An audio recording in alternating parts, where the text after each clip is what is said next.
look at the Villa side tonight. Some players might well be pinching themselves. Last October, Morgan Rogers coming on as sub in the Championship as his Middlesbrough side was losing at home to Stoke City. Jaden Philogene starts, this time last year in a Hull side, beaten 3-0 in the Championship at Ipswich. And what about Ollie Watkins? 8 years ago this month, was in League 2 with Exeter, going 7 games without a goal in a side losing at Wycombe Wanderers. What a journey to a position now, Andy Townsend, Ollie Watkins, where at the Euros we needed him to come on to score the winner when Harry Kane wasn't performing in the semi-final. Look, one of the most improved players I think you'll find anywhere over the last couple of years, Ollie Watkins. I think he's taken his game made onto a level that I, being honest, wasn't totally sure that he could achieve. But to his credit, worked incredibly hard. Unai Emery placed a lot of faith in him, and boy, has he repaid him with honest performances. Nobody works harder, nobody's more generous with his effort, but he's got the numbers. He's got the numbers I wasn't sure he could get, and he's now become a serious proposition for any defender playing against him. Is he looking behind him at John Duran and the goals he's scoring off the bench and thinking, I need to up my game, because his recent form is exceptional? I think, John Duran has been everything you'd want from a substitute more. I still see some substitutes coming on, takes them 10 minutes before they took their hands out of their shirt sleeves, Whereas John Duran, whenever he's come on in a match, he's come on wanting to make the difference. So Ollie knows that he's got somebody there busting a gut every time he gets 20 minutes, half an hour. So therefore Ollie's got to be on it and at it, game in, game out. It's the kind of coach Unai Emery is. Doesn't matter who you are, how good you are. Leon Bailey, look at him. He's had a bit of a knock over the last couple of weeks with his ankle. Doesn't start in this massive game that everyone wants to be part of. Jaden Philogene, what an opportunity for him. But I do think Ollie Watkins is a proper striker. We're very interested to compare him and Harry Kane at the end of the 90 minutes. Yeah, seeing them on opposite sides in Champions League action tonight.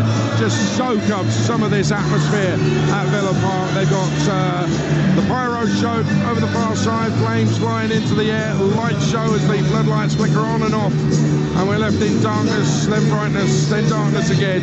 And every single Villa fan is waving the flag that was left on their seat. The whole tent, a sea of flags. Opposite us as well, another sea of blue and claret flags as Aston Villa fans are soaking this up. This is the kind of night memories are made. Regardless of the result, maybe. Depends, we'll see, but you remember the night you were here for the visit of Bayern Munich. 40-odd years after that European Cup final. Special times are back at Aston Villa. Behind the goal, away to our left, there are giant flags being held in front of the fans. Up the Villa, it says, as we get ready for the teams to make their way out onto the pitch. UEFA volunteers around the centre circle, the Champions League logo banner covering that, the ball on a plinth down to our left. What an atmosphere in here, Andy Townsend. Oh, mate, it is incredible, it really is. I'm looking over at the Bayern fans. They're standing so still, they almost look like an oil painting standing there, because look, they've been there, seen it and done it so many times. But the claret and blue flags that are being raised aloft and waved in front of us right now is really special. It really does.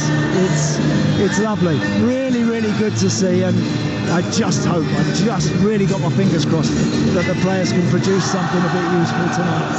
Well, listen, over the years, they've had some good times. When Andy was here, a couple of League Cups. Nobody's going to knock that. There's been some down times as well. They've not gone bust or anything like that, but they've had their moments where things weren't so good. This is the reward for staying loyal to your club. You get yourself on the big stage, you make that shrewd appointment in Unai Emery, and all of a sudden you are at the top table with Bayern Munich. Listen to the fans singing. They're loving every single second of this here at Villa Park. And this stadium rocking to the noise that the fans are bringing as we await the teams coming out of the tunnel away to our left. lush turf, the Champions League logo sitting up proudly in the middle of the pitch, and a huge banner, a tifo away to our right, Unai Emery's face in the middle, the current Villa squads, all the faces around it, Emi Martinez to Emery's left, McGinn to his right.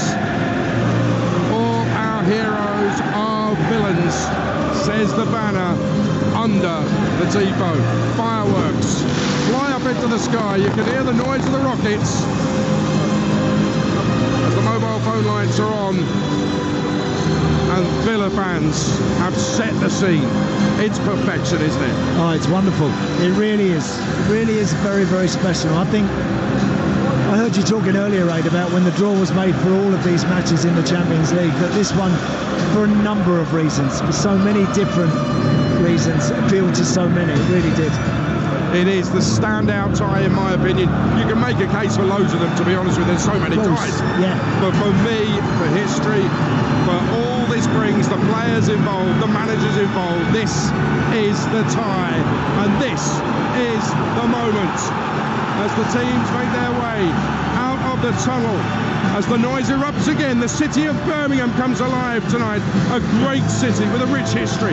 And this football club, which has been here for 150 years, here before the era in which Peaky Blinders was set, and this magnificent stadium, which would surely be in anyone's top 10, has waited a long, long time for this. Feels like it's where Villa belong. And there are many who have worn the claret and blue who would absolutely reinforce that view. Some here tonight, some sadly no longer with us. The Prince William had the privilege of meeting Ali McCoist OBE earlier today at Windsor Castle, and Villa's most famous fan has made his way up here tonight to the game. I spoke to Coisty earlier. He confirmed to me Prince William is a Talksport listener. So by royal appointment, Talksport brings you live commentary of a very special tie. Aston Villa face Bayern Munich with former trophy-winning Villa captain Andy Townsend, alongside your commentator on Talksport, Jim Proudfoot. Thank you, Adrian, and a very good evening to you for a night that has been a long time in coming. For more than 40 years, they've waited for European Cup football to return to the second city. But here it is, the culmination of an extraordinary rise under Unai Emery, who in less than 2 years has dragged Villa from the bottom three of the Premier League back into the loftiest circles. And now this music is played in this city for the first time. Whilst those of us of a certain age can remember the magnificent achievements of the early 80s, for so many swayed here in claret and blue tonight, this is the very first chance to see a European Cup tie here. Fans brought up on glorious stories of yesteryear, sepia-tinted memories passed down the generations, the tales so familiar, the video well-worn, Dynamo Kiev, Anderlecht, then the most storied night of them all in Rotterdam. The all-conquering Bayern beaten. Commentary of Peter Wibb's winner immortalised here at Villa Park on a huge banner on the far side from us. How fitting that this ground's first Champions League occasion sees Bayern in opposition, their first meeting since that night of nights in '82. But there is a poignancy too for the loss of a local hero, the young superstar of that run to glory, the Brummy golden boy with the golden hair who personified the club's extraordinary rise. Andy, how Gary Shaw would have loved this. Oh, Jim, you know, again, in amongst all the excitement, the club have paid their respects, I think, beautifully to the very, very sad loss of Gary Shaw at such a young age. What a man, what a player, what a humble boy. This was his club, this was his city, and he certainly produced for it, didn't he? He really did, on the biggest stage of all. He was an amazing player, and he was such a lovely man. He really was. I saw him not that long ago in the media lounge that you and I and Adrian and Deck were sitting having a coffee in just an hour ago. It just seems so wrong that on a night like tonight he won't be here, but I'm sure everybody's going to feel his presence. Well, the two captains are the goalkeepers, Manuel Neuer and Emi Martinez, and they've just gone through the formalities Joshua Kimmich is being called over now, actually, by Neuer. There's an embrace between the German goalkeeper and Emi Martinez, and the pennants that they have exchanged are just being taken off the field now. Referee tonight, incidentally, Radu Petrescu, part of a predominantly Romanian refereeing team tonight. And Bayern have won the toss and they've turned Villa round, so Villa will be kicking towards the hole in the first half rather than the second. It's not just one set of fans making this a wonderful atmosphere tonight. You get seasick watching the Bayern supporters on the far side as they jump up and down in a choreographed motion. Just a wave of Bavarian support over on that far touchline, and Aston Villa replying to that in song. Finding their change kit tonight of black with gold trim, Villa in the famous claret and blue. And they're back 41 years after their last game in the European Cup. The second city sees its first ever Champions League tie. It's a night decades in the waiting that invokes memories of their best night of them all. It is Villa Bayern Munich all over again. Yeah, really looking forward to it. Some big calls for Unai Emery before the game. Diego Carlos hasn't been at his sharpest, at his best. Struggled quite significantly against Ipswich at the weekend, but keeps his place. Ezri Konsa in at that right back position with young Jaden Philogene in front of him. What a night for him. Let's hope he gets an early feel of it and gets amongst it right from the get-go. But as you would expect, Bayern, with all that experience, with all that quality, have possession of the ball, and they're not in a hurry just at the moment. No, they'll be more than happy just to try and calm things down. In terms of the housekeeping, incidentally, it is Kimmich playing in the centre of midfield and Lima at right back for the Bavarians as Villa forced to concede an early corner. Ball flighted forward, Gnabry chasing it. Just a slight lack of understanding between Digne and Martinez. They ended up both bundling the ball out of play, and Bayern have a corner inside 90 seconds. Yeah, we'll keep an eye on how often Bayern down their right, Villa's left, want to try and get Serge Gnabry up against Luca Digne. I think Luca Digne's played well, but he's not the sharpest and quickest off the blocks. So it's going to be a left-footed in-swinging delivery. It's come off the top of Onana's head. He's so important in both penalty areas from set pieces. And a defensive header that puts it out for a throw, which will be taken on the Bayern left, almost in front of us. We're situated not too far away from the edge of the penalty area that Villa are defending in this first half. Watkins picking up a loose ball in midfield, will lay it back for Pau Torres, who's a Champions League semi-finalist only a couple of years ago with Villarreal. Played forward, Lime's there to mop it up. And he goes back to Manuel Neuer. This game brought to you in partnership with TNT Sports, the home of European football. 0-0 with 2 minutes gone here on Talksport. Yeah, and I do think that it's important that when they can, Villa try and get Morgan Rogers on the ball. I don't think the Bayern boys will have seen or that much of him. They'll have watched him, I'm sure, over the last few weeks, but he's a handful. When he takes the ball in his stride and he carries it and there's ground for him to run into, honestly, he can be as devastating as anything you see. Early today in the Champions League final, won 3-2 at Girona, Atalanta 3-0 at Shakhtar. And in the Championship, Stoke lead Portsmouth 1-0 through Tom Cannon. We'll keep you up to date with all of the goals as they go in. Bayern in possession, they've had the vast majority of the ball in the early stages. Coleman's got it, he's playing on the left with Gnabry on the right. Lima making a run forward here, but it's headed away. And the ball by Digne. Tielemans turning it forward through the midfield. Emery couldn't hide his dismay that it wasn't a better pass. Coman can pick it up. Good run from Davis inside the penalty area. Coman going square. Kimmich hitting it, but it's just a little daisy cutter along the ground, and Martinez takes a step to his right, collapses onto the ball and makes a very routine save. 0-0. Yeah, good start though from Bayern Munich. Nice and composed in possession. Everyone pretty much in the Bayern side having a feel of the ball. That shot from Joshua Kimmich there, no pace in it, no worries for Emi Martinez. Kimmich not too far short of 400 matches for Bayern Munich. There's so much experience in this competition within the Bayern ranks. Not an awful lot in the Villa side. Martinez made a couple of appearances for Arsenal 10 years ago. Nana had a Champions League campaign for Lille. Diego Carlos is in the teens in terms of previous games in this competition, but there's just not an awful lot of really big game experience at this level. Digne, another that has played in the Champions League before, but he's given it away. Bayern trying to work it forward, can't make more of it. And Pau Torres can run round it and then play it up the left-hand side for the enigmatic Morgan Rogers. He's lost out though to Lima. Lima to his left-hand side for Kingsley Coman. Little step over from him, running to the edge of the area, threaded it past the Nana. Consa's there to calm things down. Tielemans under pressure, but heeds the cry of man on from the crowd. And now Onana goes back hurriedly inside his area. And Martinez, well, I don't think he kept that in. It should be a corner, but it's been given as a throw. The assistant referee, it all happened so quickly, couldn't keep up with play. And Villa have got away with one there, Andy. Yeah, they did, and it's actually been a little edgy in possession. Villa. Morgan Rogers caught twice on it in the space of a minute.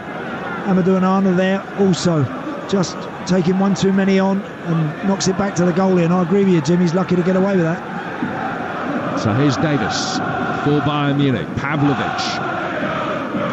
And now Kimmich making his way forward. Help round the corner over on the right-hand side by Michael Elise, one of two English-born players in this Bayern Munich team.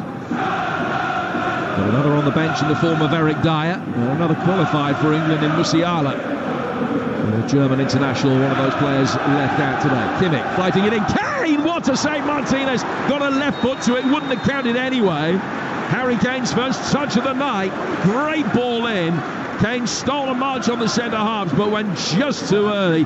Powered a header into the ground. And Martinez with a fine reaction stop. Not to know for sure the flag was coming up. Got a left foot to it to kick it away. Yeah, what a brilliant save from Emi Martinez, because you're right. Happened a little too quickly. I think Villa need to get a little closer. They're just sitting in. You are never safe against good teams when you think you're all back behind the ball. That's not enough. You've got to work out of it. They didn't stop the cross. Kimmich dropped it on Harry Kane's head. And a great stop from Martinez. Then the flag went up. Harry Kane, who's now scored better than a goal a game in his Bayern career. 54 in 52 coming into tonight. After 10 goals in 7 so far this season. All his work back to Manuel Neuer. It's easy possession though for Bayern still. No real thought of the press from Rogers. Neuer plays it forward towards Kim. Kim into Kane, who just drops in at almost left back for a moment. So the left back Davis way ahead of him down the left-hand touchline. Kane then recycles it through the midfield. Pavlovic has given it away. Presenting it to Jacob Ramsey out on the Aston Villa left-hand side. Digne making a run outside him. Played back instead towards Tielemans. Pau Torres 10 yards inside Bayern territory. Back from him to Carlos and now towards Ezri Konsa. Philogene making a run forward. And the ball's just going to curve away from him and out of his path. Just a little bit of a hook on that pass forward from Konsa. And he goes out for a goal kick, 0-0. Yeah, that's the first chance there that Ezri Konsa had to try and find young Jadon Philogene, who at the moment, for the opening minutes of the game, has really only been keeping an eye on Alphonso Davies, because the Bayern fullback wants to continually fly forward. And of course Philogene's got to get that communication right with Ezri Konsa behind him. Don't pass anyone on until you get the shout. Stay with your man. Now he's had a few injury problems, Jadon Philogene, since his return. Going to work it forward here, Tielemans. Oh, Watkins just trying to backheel the ball into the path of Rogers, but played it in behind him. A little bit for company to consider when Villa are on the counter-attack, but it is Bayern with the majority of play, and they've got it now in Villa territory with Kimmich, who's popping up here, there and everywhere. Just on the left-hand side of the midfield for a moment. It rolled forward towards Davis. Kingsley Coman, who scored the winner in the 2020 final. This is hometown club PSG. He's got it on the edge of the penalty area. Playing it back for Davis. Kimmich now 20 outside the box, right-footed, curved in, danger, played in towards Kane. Diego Carlos gets it away. Still not particularly cleared effectively. Elise works it in and wins the corner. But they had a man over there. Yeah. And Villa survived. What's happening? Joshua Kimmich is stepping into the middle of the park. I'm not sure whether actually Konrad Laimer is operating more on that right side, but Kimmich has been everywhere, as you said. and he's given too much room again there, like he did previously for the ball on Harry Kane's head. It was just offside. There he's produced another brilliant ball, and they're in behind Villa once more. Gnabry unmarked at the far post, the corner in towards the near. Digne stretches, knocks it away.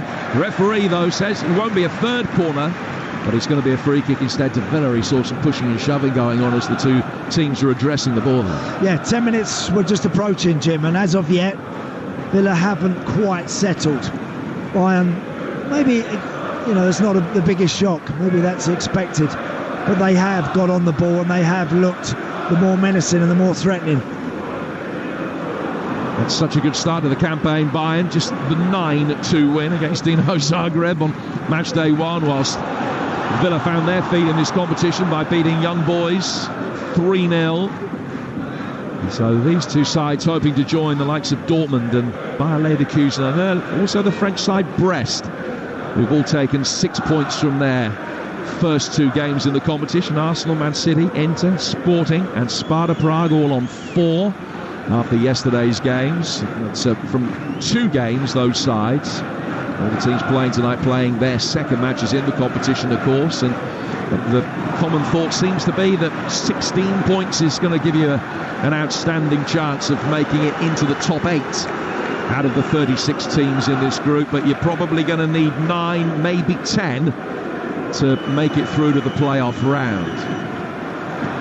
Ball is with Manuel Neuer. First goal in the Champions League this evening, scored at Anfield, live over on Talksport 2. Alexis McAllister with his first goal of the season. I think I'm right in saying only his second in Liverpool colours. They lead Bologna 1-0.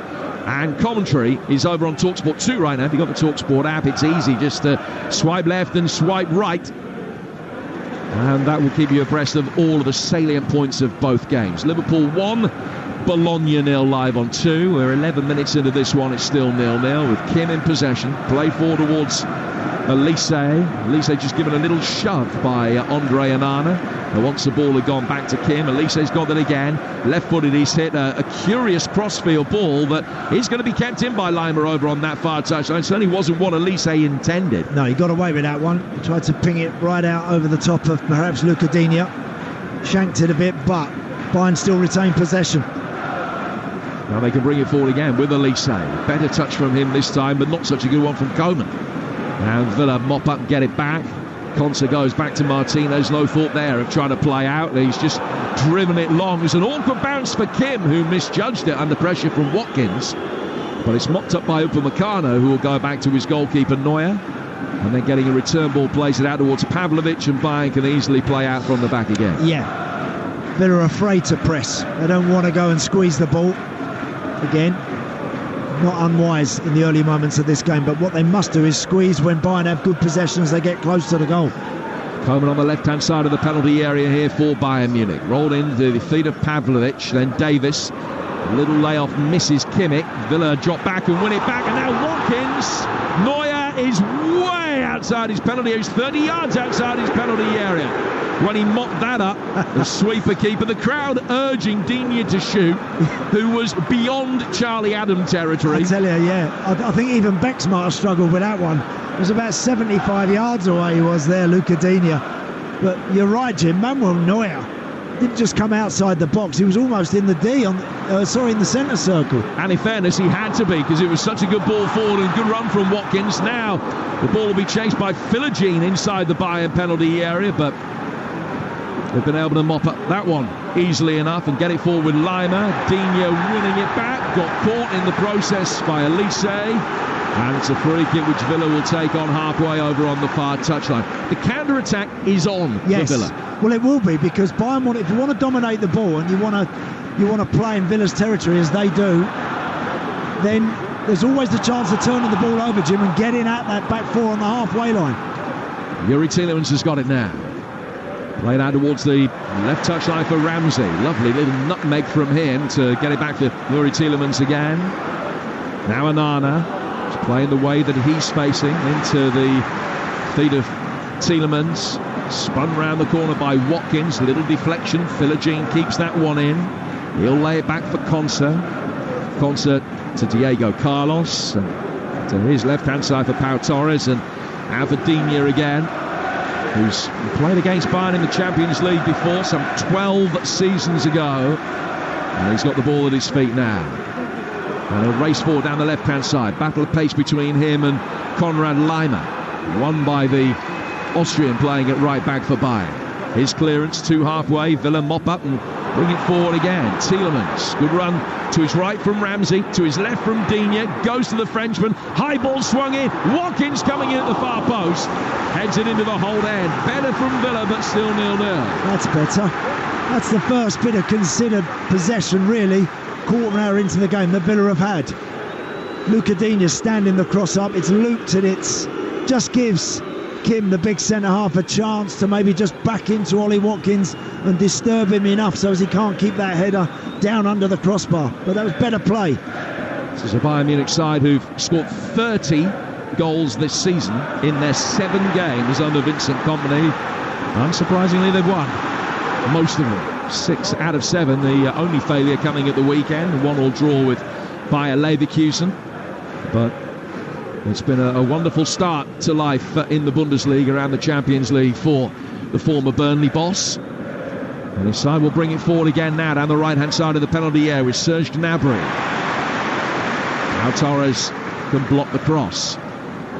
Now Tielemans has got it. Tielemans, right-footed, hooking it forward. Watkins isolated up front against Upamecano. Now did he wrestle him to the ground? The referee says no. That has to be a foul. Well, had he given a foul there, it could have been a red card. Could well have been a red card. Now the VAR, Rob Dieperink, will look at that when the ball next goes out of play. It'll be interesting to see if the referee is told to halt proceedings. Play goes on for now. Rodgers gives it away as he looked to find Watkins. But he just got himself isolated, 1 against 1.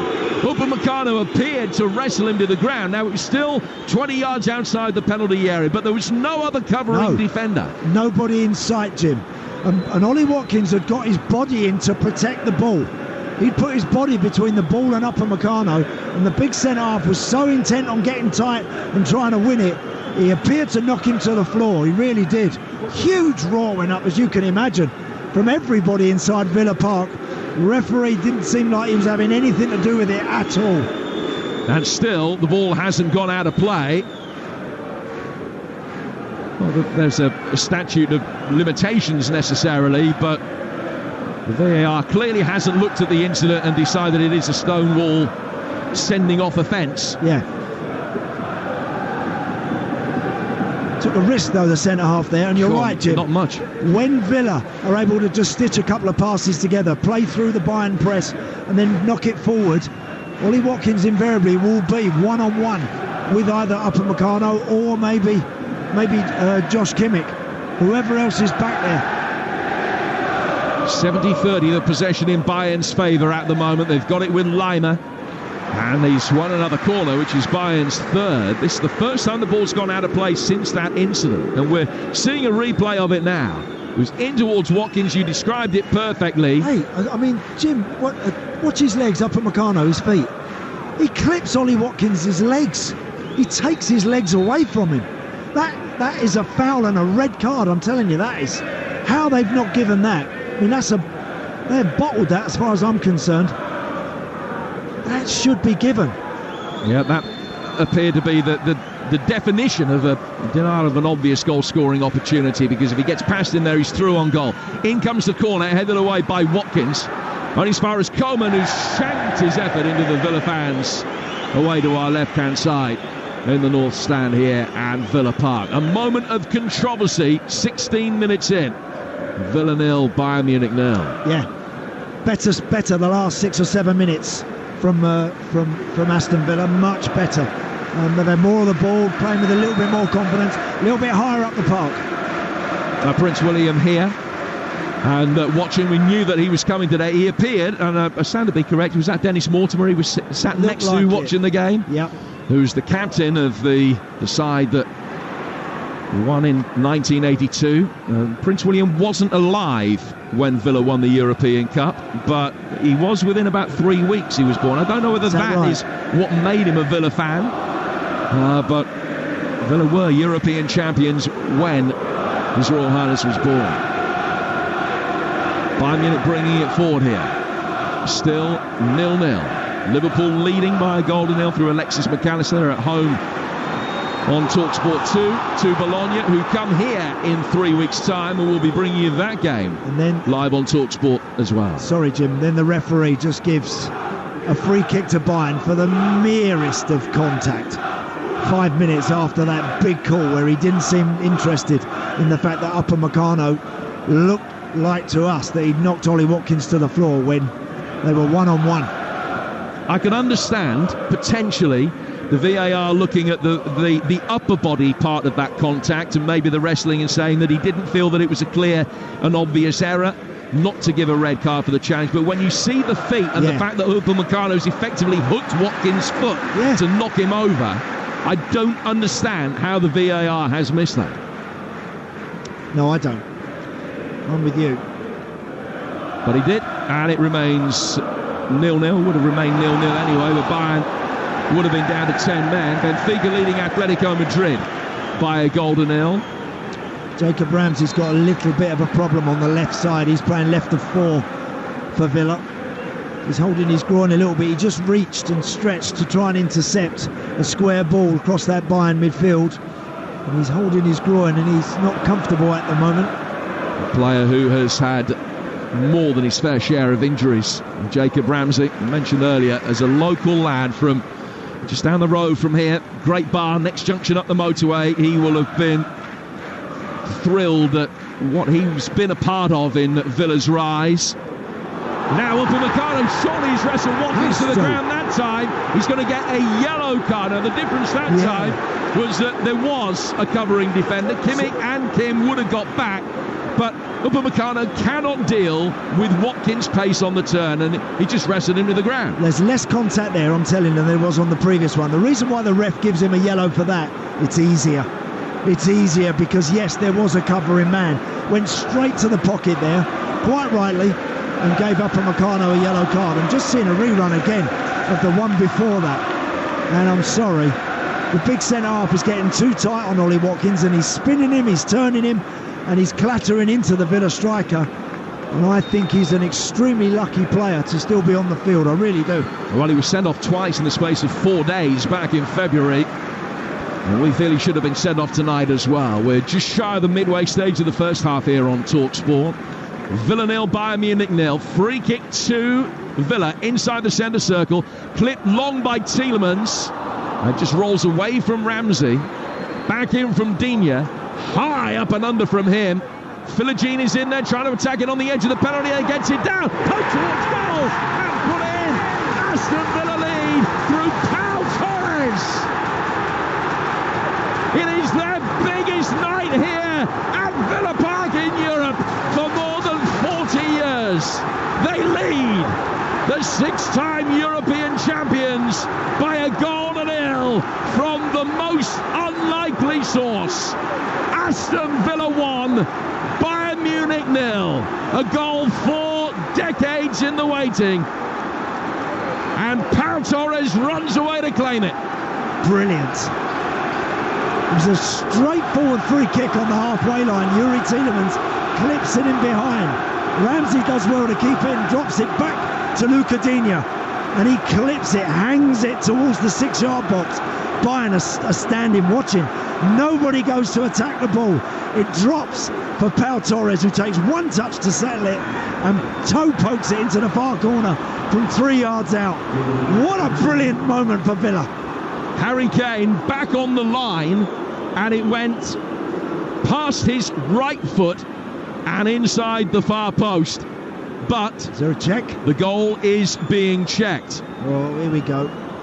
Now, I'm not too sure what they're looking at. Potentially an offside against Ramsey. Oh, it's disallowed. Oh. It's been disallowed for an offside. When the free kick was initially played in, we haven't seen a replay as yet, but seemingly Ramsey just offside. What, from that original clip ball from Yuri Tielemans? I'll be very surprised, Jim, unless he got a little flick on or something towards him. But oh, that's a real shame. So it's still 0-0 after all. But here's Kingsley Coman. for Bayern Munich in the Championship. Mark Armani for Portsmouth. They've equalised at Stoke. Benfica 1, Atletico Madrid 0, Liverpool 1, Bologna 0, Sturm Graz 0, Bruges 1. The Champions League goals. Villa thought they were ahead here. They're not. It's a night where so far the fine margins haven't gone their way. Goal disallowed for offside, and a red card not produced for Upamecano, who has then subsequently been booked for another challenge. Digne plays it back inside his own penalty area for the man who would be goal scorer, and then Rodgers given a real shove there by Kim, missed by the referee somehow. Forward towards Kane, knocked away by Diego Carlos. Rodgers trying to bring it away from Kim. Now he'll make his way forward, and he plays Watkins in. First touch takes him wider than he wanted to go. He's running it up, and Upamecano squares it, half clear, another through a crowd, saved by Neuer. Brilliant football, tremendous football that. The ball went into Harry Kane on the edge of the Villa box. Diego Carlos pinched it off him. Couple of swift passes. It's into Morgan Rodgers. This time it's Kim, far too tight. He spins off of him, releases Ollie Watkins. His ball across the box very nearly finds the claret and blue shirt. Well, when the original free kick was played forward by Yuri Tielemans for the offside goal, Ramsey was actually, having seen the replay from the definitive angle, probably a good 2-3 feet offside. Wasn't that close in the end. The decision absolutely correct. And the goal rightly was chalked off. Now Davis taking on Konsa. Good ball inside the corner of uncertainty for Aston Villa. Martinez made 2 or 3 steps forward and realised hastily wasn't going to get to the ball as it flashed across his 6-yard box. But nobody did. That goes out of play. But Ramsey's got a problem, as highlighted by Andy Townsend 2 or 3 minutes ago. Yeah. And his race might potentially be run. It looks like a groin problem, and Villa are looking to make a change, and Leon Bailey, I think, will be the man that will replace him. Well, that's a real shame from Jacob Ramsey's point of view. As you say, his last 12 months has been blighted by injury. Hopefully that's a niggle rather than it's popped. He's popped his groin and he's going to be out for weeks. Let's hope it's not going to be an enforced absence. But Leon Bailey, now if Leon Bailey comes on, and the Leon Bailey that I know I've seen here at Villa Park and really produces, that might not be the end of the world, that change, trust me. And he'll come onto the field believing that he's going to have a better game than he did at the weekend. He's got a good record against Bayern. He's scored 4 goals against them in his career, including a winner at the Allianz Arena back in his Leverkusen days. And he comes on now, maybe smarting from the fact that he was left out for a game of this magnitude. And that, of course, can be a motivating factor if needed. The reason why I say that, Jim, he carries the ball brilliantly. And sometimes you need players that, one, produce you at the top of the field, and we've seen him do that, but also that can carry the ball yards, get you up the park, give that back four a breather when they need it. And so he's very good at that. Andy, I'm sorry, he'll play on the right. Yes. Philogene will move to the left. Yep, correct. Yep. So again on that left-hand side now, Luca Digne's got to keep Jaden Philogene right. Kimmich bringing it forward for Bayern Munich over the halfway line. Digne with just a little shove, hands in the back of Serge Gnabry. Ball work for Upamecano, forward towards Kim. Konsa was in with a really strong challenge. Ball then played over him, and Bailey back defending. Got enough on the back header. Looked for a moment that he hadn't, and had sold Martinez short at a difficult angle, but he did get there ahead of Davis. And the ball will be played out to Pau Torres here for Villa. Works it forward. Little layoff from Watkins, but Bayern Munich can win it back. Let's get news of a championship goal at Bramall Lane with Alan Biggs. Yes, and it's brought to life a flat contest. Sheffield United 1, Swansea 0, but predictably it wasn't really scored genuinely. It was an own goal across from the left, and Josh Timon deflected it past his own keeper inside the far post. It's Sheffield United 1, Swansea 0. Now Bayern Munich can bring it forward here. The flag stays down for the time being. Martinez backpedaling quickly. Gnabry high and wide of the near post. And the flag didn't then come up. Play will restart with a goal kick. Harry Kane is furious that the ball wasn't squared, and Gnabry offers a belated hand of apology. Yeah, I wondered if he was offside. Actually, he looks good. It's a great run from the halfway line, Serge Gnabry. Then he cuts in towards the edge of the 18-yard box, then towards the corner of the 6-yard box. Harry Kane is totally unmarked on his own in the middle of the 6-yard box, and Gnabry takes the shot himself and blazes it over the top. Quite rightly, Harry Kane gives him a volley. He's absolutely right to, because there was a tap-in for him. He's hardly had a kick so far, Harry Kane. He's probably been as less involved as anybody on the park. And there was an absolute sitter for him if his teammate gives him it. 10 goals and 4 assists for Kane this season in his 7 matches in all competitions. 4 of those goals coming against Dinamo Zagreb on match day 1, making the leading scorer in the competition so far. A hat-trick of penalties in that game. And we've got a hat-trick of live European games for you tomorrow. Tottenham got a Hungary to take on Ferencváros live on Talksport 2 from 5:45, followed by Chelsea at home to Ghent in the Conference League. Those games both on Talksport 2, here on Talksport, an 8 o'clock kickoff for under fire Manchester United at Porto. And Andy alongside me for that one tomorrow. Here's Onana in possession. Might have got away with a handball there, Andre Onana, as he got clipped by Kingsley Coman and fell down and put his hand towards the ball. Play went on for a moment. He was fouled again, and it's a free kick that Villa will take inside their own half. Amadou Onana just getting back to his feet. And Pau Torres is in possession here for Diego Carlos. Back from him to his goalkeeper. And now towards Pau Torres again. Falling towards Watkins. Watkins giving the ball to Philogene and then spinning and making an immediate run. Kim came across to offer Upamecano some assistance and was able to mop up and get it back towards Neuer. And then played forward towards Pavlovic, who just nudges it past Bailey. Davis then able to bring it forward for Bayern down the left-hand side. Easily away from the challenge of Rodgers. Bailey doesn't engage. He retreats and drops in as an extra defender into a back 5 for a moment. Bayern have got possession and bring it into Villa territory with Kimmich. The high lofted ball comes down towards Kingsley Coman, right in front of us, running at Ezri Konsa, who's facing him on the half turn, blocking him off, then winning it back. Great play by the England defender. Play for Bailey, those giving it away on the edge of his area. Pavlovic getting it in. Blocked by Amadou Onana. Cleared out as far as Kimmich. Kimmich to Lima. Lima under pressure from Philogene. Ball ran across him, but Philogene couldn't get there. And Lima will, under pressure, work it back inside his own half for Kim Min-jae to Neuer. Out sweeping up again. And now Upamecano can turn and he's got better possession for Bayern. Yeah. Hugely entertaining. The first 32 minutes of race by 0-0. It certainly has, Jim, yeah. Bayern back in sort of control of the ball at the moment. Last 10 minutes they've reasserted themselves. Had a couple of moments, that Serge Gnabry chance that he denied Harry Kane. Might regret that one, but they're on top at the moment. Elise works the ball back out to the right flank for Bayern Munich, then gets it back from Kimmich. Elise has had a breathtaking start to life in Bavaria as well. 5 goals in his 7 games so far. Onana just there to tiptoe the ball clear from the edge of his own penalty area, but only as far as Davis. And Alphonso Davies is making his 200th Bayern appearance today. Rolls it into the feet of Kane. Back to Lima, the bearded Austrian, bringing it forward.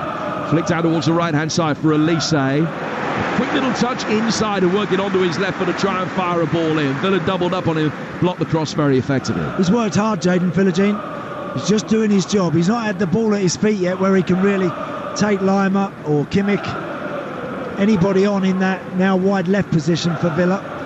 But he's doing his bit.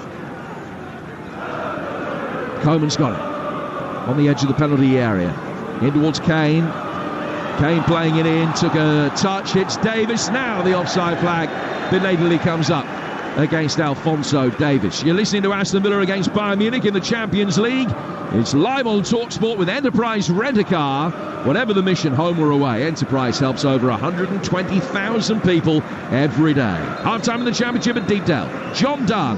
Preston 0, Watford 0. Preston the better side. Militant Osmajic with a close-range header. Brilliant reflex save from Jonathan Bond. Watford had an early chance. Quado Bar 1-on-1 with the goalkeeper. Straight at Woodman. Half-time. Preston 0, Watford 0. Half-time as well at Bramall Lane, Alan Biggs.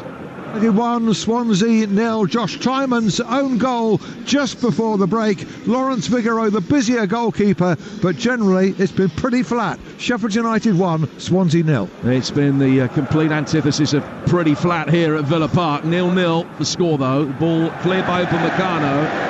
Straight out of play for a Villa throw, about 15 yards inside Bayern's half, which Dean is going to come across the table. You know what, when I look at Kim and Upamecano, the central defenders, I don't see a pair that complement each other really there at the moment. I don't. We see a lot of brilliant central defensive partnerships in the Premier League, of course we do, but those two guys at the back, big imposing centre halves, but they're not playing together, I don't think, yet. Oh, Kane with the lovely touches. Just spun one into the path of Lima. Deflection on the cross was a kind one for Villa, because it just flicked off a knee and goes back into the hands of Martinez, taking it away from Coman, who's making his way forward. Yeah, good run from Konrad Lima. Yuri Tielemans doing well to get out there and stop that cross from perhaps landing on a target in the middle of the penalty area.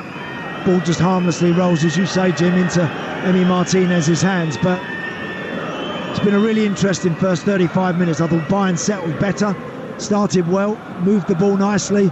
Villa gradually got into it. Some big calls from the referee that he declined, but it's a really good game. Yeah, the non-award of a red card to Upamecano is certainly a talking point for us at half-time, for you on the sports bar phone in afterwards, and tomorrow morning as well. I'm sure Gabby's got something to say about it. I've got a feeling I know what it'll be. He's along with Alan Brazil tomorrow morning on the Talksport breakfast show. We're looking ahead to tomorrow night's game, as well as reflecting on everything tonight. Over on Talksport 2 right now, Liverpool still leading Bologna with that early Alexis McAllister goal, and this one is 0-0, 9 to go to half-time, Andy. Yeah, and again, if they can, Villa, Upamecano on a yellow card, and he's on extremely thin ice. So get the ball into Ollie Watkins, get Morgan Rogers backing into him, get it into their feet. Let's see what he wants to do. Let's see how brave he now wants to be in trying to pinch the ball off their toes. I'm not so sure he will be, but at the moment, Bayern, whenever Villa get the ball, they like to hold very close to the halfway line, a real aggressive high line, and I think Villa have got to continue to try and exploit that. 0-0. And Martinez has got the ball at his feet inside the 6-yard box, forward towards Tielemans. The press was a good one. As the ball went into the feet of Philogene, he fouled Kimmich, and Bayern have a free kick about 20 yards inside Villa territory. It might be a little bit further than that by the time Kimmich has twice picked up the ball and just rolled it forward. The referee tonight, Radu Petrescu, the Romanian, tells Kimmich to not take any liberties, but he hasn't asked him to move the ball back. Kimmich will take it. Swung inside the penalty area. Everyone was expecting a high delivery in towards Kane's actually gone for goal from an unlikely distance and angle. Martinez can make a very comfortable stop. Yeah, I think that's a waste, actually, that one from Kimmich. It's a long way out. Emi Martinez reads the script and just picks that one off very comfortably, but I think he might have been better served to stand that one up.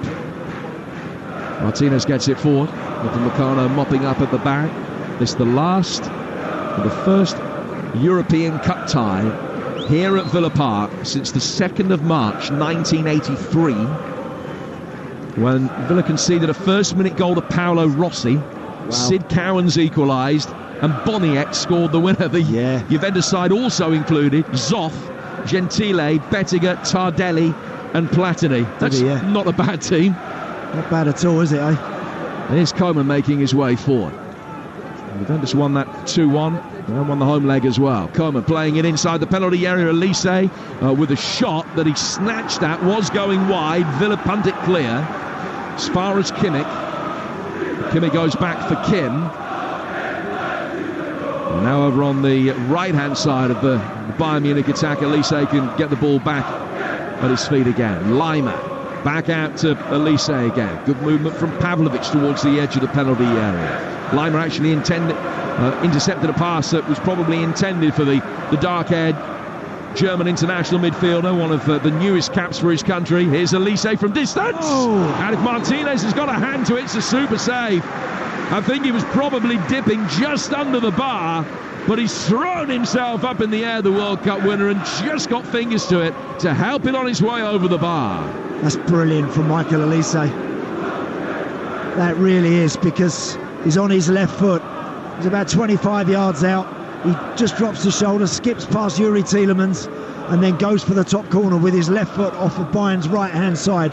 And it's a brilliant stop from Martinez. Kimmich taking the corner, which is the fourth. Martinez deals with a ball that probably would have curved inside the far post and gone in, but it was a relatively comfortable catch under a little bit of duress inside the 6-yard box. At least they got a couple on that 9-2 win against Dinamo Zagreb on his Champions League debut. It's come closer than anyone for Bayern tonight. Tielemans playing it forward. And now getting it back. Now feeding Bailey. Coming forward down the right-hand side of the Villa penalty area. Bailey checking back again. The ball sitting up a little bit awkwardly on the thigh of Coman for a time. And there were Villa claims that there was a handball. Bayern are able to bring it away into the fluorescent yellow boots of Harry Kane, who goes square for Kimmich. Kimmich inside the centre circle. Digne did well. Just pushed forward at the last minute to get Gnabry offside, so they couldn't play the ball they wanted to. Then, with his weaker right foot, Digne is there to slice a clearance on the edge of the area. Amadou Onana can bring it forward now for the Villa. Feeding Bailey. And Bailey will come forward into Bayern territory. Kimmich very quickly back goal side, but Bailey retaining possession well. Finds Onana, who goes back for Konsa. He's played to his left-hand side for Diego Carlos, and every Bayern player is back between him and the ball. But Villa showing that they're happy to be able to live with the big hitters at this level so far. 5 to go to half-time in an entertaining and controversial first half here in the second city. It's 0-0 on Talksport. Kane, Coman. The retreating Rodgers has done well to win it back. Bailey just feathers a ball into his path. Then Rodgers goes back for Konsa, who wanted a return ball. He showed for it with the palm of his right hand, indicating to Konsa that he wanted the ball back in defeat, didn't get it. And the ball will be worked back out towards Pau Torres again on the left-hand side of the box. A couple of times, Jim, Leon Bailey got the ball there with room, with time, with space. There's probably not a quicker left side in world football than Alphonso Davies and Kingsley Coman. But that mustn't deter Leon Bailey from trying to take them on. What he mustn't do is just chop back and keep rolling the ball back or stepping inside and going back 10 yards every time he gets it, because he can't run them. He's got to come up with something better than that. Now Ezri Konsa in with a strong challenge on Coman, who went down writhing in pain and twisting his left ankle. The referee says a Villa throw, not a Bayern free kick to restart play. You're listening to Aston Villa against Bayern Munich in the Champions League. It's live on Talksport with Enterprise Rent-A-Car. Enterprise has vans of all shapes and sizes, so if you've got a plan, we've got a van. 42 on the clock, 0-0, Konsa. Back for Diego Carlos. And inside his own penalty area for Emi Martinez. Bayern supporters still in fine voice over on the left-hand side of the Doug Ellis facing us. It's a great ball. Some 70 yards upfield for Jaden Philogene. Philogene with a little reverse in towards Morgan Rodgers. It's one of 4 in the starting lineup, 23 or younger for Villa. No foul. The referee says play on as Bayern are able to bring it away. Kane riding the challenges. Onana forcing the ball wide, but Kane still got it. Davis making a quick run ahead of him. Kane then under pressure from his international teammate Konsa, and it was telling pressure. Kane then cynically brings Rodgers down. Has to be a yellow card. Well, it should be. Come on. Referee, that has to be a yellow card. It's not good enough just to give Harry Kane a ticking off for that. That's ridiculous. That's just denied Morgan Rodgers the chance to do the one thing that he's in the team to do. On the halfway line, pick the ball up and run into 15 yards of space. That's a poor call. Come on, ref, you've got to be braver and stronger and apply the laws better than that. Well, Harry made sure he put his hands on the shoulders of Morgan Rodgers. He then moved them down to the midriff, pulled him down and tripped him. And the referee said, OK, just a free kick. I'm looking around the press box here at Villa Park. I've never seen such a multitude of wry shakes of the head. Yeah. He's not had his best 45 minutes, Radu Petrescu, the referee. The ball played forward, headed away at the back by the Bayern Munich defender Davis. Konsa is in there trying to block the run of Coman, and then Coman's pushed him to the ground, and Villa get a free kick on halfway. 0-0 the score with a minute plus stoppage time to go in this first half. Yeah, been an intriguing night so far, it really has. Really enjoyed it. It's that sort of game, as a lot of these Champions League matches are. They're right on the edge. Anything could happen at any time. A lack of concentration, a mistake, a bit of brilliance, you name it, you could get anything. We've been close to it a few times. Chance here. Now it looks as though Watkins might have been fouled in the centre circle. Play goes on. Ball goes out towards Gnabry, right-hand side of the box. Lima trying to waltz his way through. Little bit of pinball inside the 6-yard box. Martinez comes out and makes the save. Got away with that, Villa, there. They really did. It was Michael Elise that fed Serge Gnabry a little back heel to Conrad Lima, and he tried to wriggle his way, as you say, Jim, right towards the near post. In the end, Emi Martinez comes out and dives on the ball in the corner of the 6-yard box. Fourth official Marcel Bursan has the numbers board in his hand, and he's going to indicate 2 additional minutes at the end of this first half. And we're in those 2 minutes now.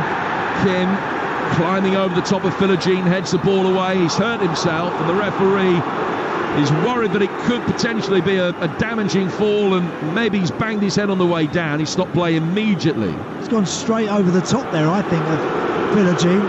Absolutely nothing wrong with Kim at all. He bounces up.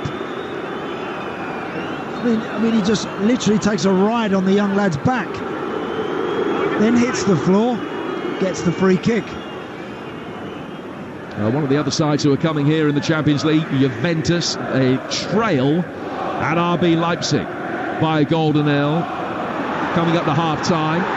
Watkins bringing the ball forward for Villa now. And then Kimmich was dispossessed of Upamecano with a panic-stricken clearance from inside his penalty area. Villa don't really want this first half to end, because they're having the momentum when they're pushing forward, getting themselves into good positions and causing a few problems for Bayern Munich. The company will want to sort out at half-time.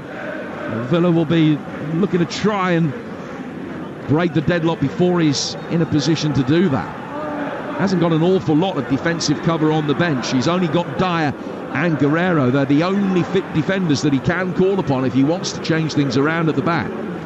Vincent Kompany. Neuer with a good ball down towards Kingsley Coman. He looked to just spear it down the left-hand touchline. It hit Konsa. And it goes out of play for a throw that'll be taken midway inside the Bayern Munich half. 0-0 in a hugely entertaining 45 minutes. So much to discuss as well. Liverpool leading Bologna by a goal nil at half-time over on Talksport 2. This one, in the last knockings of the first half, still goalless, but it's lived up to its billing, and you can pay it really no higher a compliment than that. Kim, in his blue boots, down towards Kingsley Coman, played back towards Pavlovic, who scored his first international goal recently. and Anana's done well. It's running back from Elise. One more counter-attack for Villa. Ball played forward. Watkins just for a moment had the run on Upamecano. That's the best bit of defending he's done all night. He dealt with that, and the referee blows the half-time whistle. But the major talking point of the first 45 minutes, the fact that Upamecano's still on the field to make that tackle right at the end of the half. Many will feel that he should have been sent off. VAR might have had a look at a challenge on Ollie Watkins 10 yards outside the penalty area. Nothing was given. He stayed on. Power had the ball in the net, rightly disallowed for offside. It's a belter, but it's goalless. Jim, thanks very much. Harry Kane walking off towards the tunnel in front of us. He's got yellow boots. He should have a yellow card. Ref got that wrong, and here comes the ref, Radu Petrescu. He's been rubbish. We actually thought this was going to be a great game, and it has been a great game. The footballers have made it a great game. The official has been an absolute joke. VAR, a joke as well. How on earth Upamecano's on the pitch, I don't know. There should be an explanation, needs to be an explanation. The booing is for the referee, who's been a joke in that first half. He needs to take a long, hard look at himself. 4th Champions League game of his career, and it should be the last. That's a disgrace that Upamecano is going to come out for the second half, that he's still on the pitch. He should have been off. It's a clear foul, and Watkins is away one-on-one. That's a clear goal-scoring opportunity. Yeah. That, my friend, is a red card. It is a red card. And just to explain to everybody, so every Bayern Munich player, apart from Upamecano, was in Villa territory. He was about 20 yards, I would say, short of the halfway line, man marking Ollie Watkins. The ball comes into Watkins, it favours him, he gets his body in between Upamecano and the ball, and the Bayern defender clips Ollie Watkins' legs and then bundles into him. The pair of them are sprawling on the floor, and the ref gives nothing for that. Nothing. I mean, that is a staggering call, and the reason why AD gives nothing for it, because it's a big game-changing call. We saw one a few minutes later. He gives Upamecano a yellow card when Kimmich was on the cover, because it wouldn't have been a red card for a foul like that, so it's easy to give a yellow card. I agree with you. I think he's lacked the courage to make the big call at the right moment. The fair call. We're not asking for something that's not there. The fair call is what you want. You didn't get that, Villa, tonight. The correct call was a red card. Absolutely no doubt about it. And if you haven't seen it, when you do see it, I'm sure you'll concur with what we're saying. And I think it's a mix of two things from the referee, Andy. He's bottled it. I think you're absolutely correct, and I've got no hesitation using that word. He's absolutely bottled it. He's starstruck by Bayern Munich. I think that's part of the problem. He was starstruck by Harry Kane. That's why he didn't yellow card him. Yeah, well, again, you know, that often happens in football, where you see sometimes the very best players stepping out of line and sort of getting away with it. Harry Kane, listen, he had the ball in Villa's half. He's turned around to try and give it to someone. He lost possession. He went after. He did the right thing to get it back, and clearly made the foul on Morgan Rogers, when Morgan Rogers again was away and travelling towards 15-20 yards of space. Had to be a yellow card. It had to be. It's an easy call. Nothing given. Nothing given. Very, very strange. I was surprised the referee didn't ask for Harry Kane's shirt at half-time as they went in down the tunnel. He's been an absolute disgrace. Surely can only get better. Let's talk about the football. You mentioned Morgan Rogers. I want to mention him briefly. I love watching Morgan Rogers. When he got the move, I think it was first day of February, the move happened from Middlesbrough to Aston Villa. A few people raised an eyebrow. A few people said he'll be in the Villa second string. He might go out on loan. He's in the first team, looks at home against Bayern Munich, wants the ball, whatever part of the pitch. I really love him. I think he's great. Look, he's terrific, and he's got incredible energy and power and pace. So as when he does pick the ball up, he plays in and around Ollie Watkins. So Villa play a pretty solid kind of 4-4-1-1, if you like. But he's also up there alongside Watkins. He's got the legs to run beyond him. I think he's an exceptional player, I really do, and he's kind of given Villa a bit of a different feel and a different look this season in that position. They've always had good technicians. There's a lot of the club, the Buendias of this world, that can play there. But what he gives Villa is that ability to travel 40 yards with a ball. Nobody's catching him. Nobody's stopping him. Now, he's done it once or twice. I still think he can do it better tonight.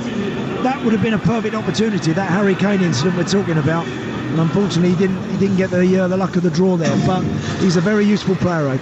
Very quickly on Bayern Munich, I thought Joshua Kimmich was disrespectful to Emi Martinez, going for goal from 35-40. Well, he's a World Cup winner in goal. You're not going to score from there, mate. I mean, who does he think he is? Well, he's a long way out. I'll give you that. I don't think he's bothered about being disrespectful to him. I thought it was. I mean, if you think you're going to score from there against Martinez, I think it is disrespect. But look, he had a go. He had to go from 30-odd yards, and it bounced twice, I think, before it went into the very, very tamely into the goalie's hands. But Bayern look sharp. I particularly think with Alphonso Davies and Coman, I still think Villa have got to be careful. Leon Bailey, the type of guy that he is, he sometimes sleeps a little bit defensively. He's got to be screamed at by Ezri Konsa to stay on his toes, to track those runners.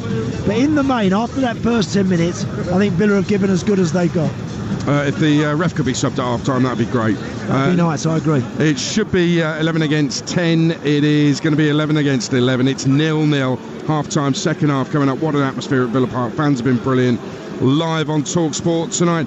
Let me quickly run through the Champions League scores for you. Villa 0-0 here. Benfica lead Atletico Madrid 1-0. Dinamo Zagreb just took the lead on half-time against Monaco 1-0. What about this? Lille 1, Real Madrid 0 in northern France. Jonathan David, the Canadian international, with a goal. Liverpool on Talksport 2 lead Bologna 1-0. Leipzig 1, Juventus 0, Seshko with a goal. And Sturm Graz 0, Club Brugge 1, Christos Soli, the ex-Norwich winger, with the goal. Let's get a goal at Deepdale. John Dunn. 53 minutes gone. Preston 1, Watford 0. Militan Osmajic, the man that has been in the news this week following the FA charge on Monday, has tapped home from close range after Kane Kessler-Hayden was sent clear down the right-hand side. It's Preston 1, Watford 0. Yeah, not entirely sure he should be playing. Tom Cleverley's home record brilliant, his away record with Watford not so brilliant. Sheffield United 1, Swansea 0. Stoke 3, Portsmouth 1-2 for Tom Cannon there. Sam Gallagher with the other for Stoke. And Bristol City Sheffield Wednesday's hit half-time. Ian Abrahams. Bristol City 0, Sheffield Wednesday 0, only though thanks to the brilliance of James Beadle in the Wednesday goal. The England under-21 stopper first of all kept out of Marvin Johnson. It looked like a back pass which was going in, brilliantly diving away to his left-hand side. An even better save though to his right, stop an Anis Bermetti header. At the moment we have the sight of grown men pushing great big apples on the pitch at Ashton Gate. Best you don't ask really what all that's about. Half-time, Bristol City 0, Sheffield Wednesday 0. I'm guessing something to do with cider.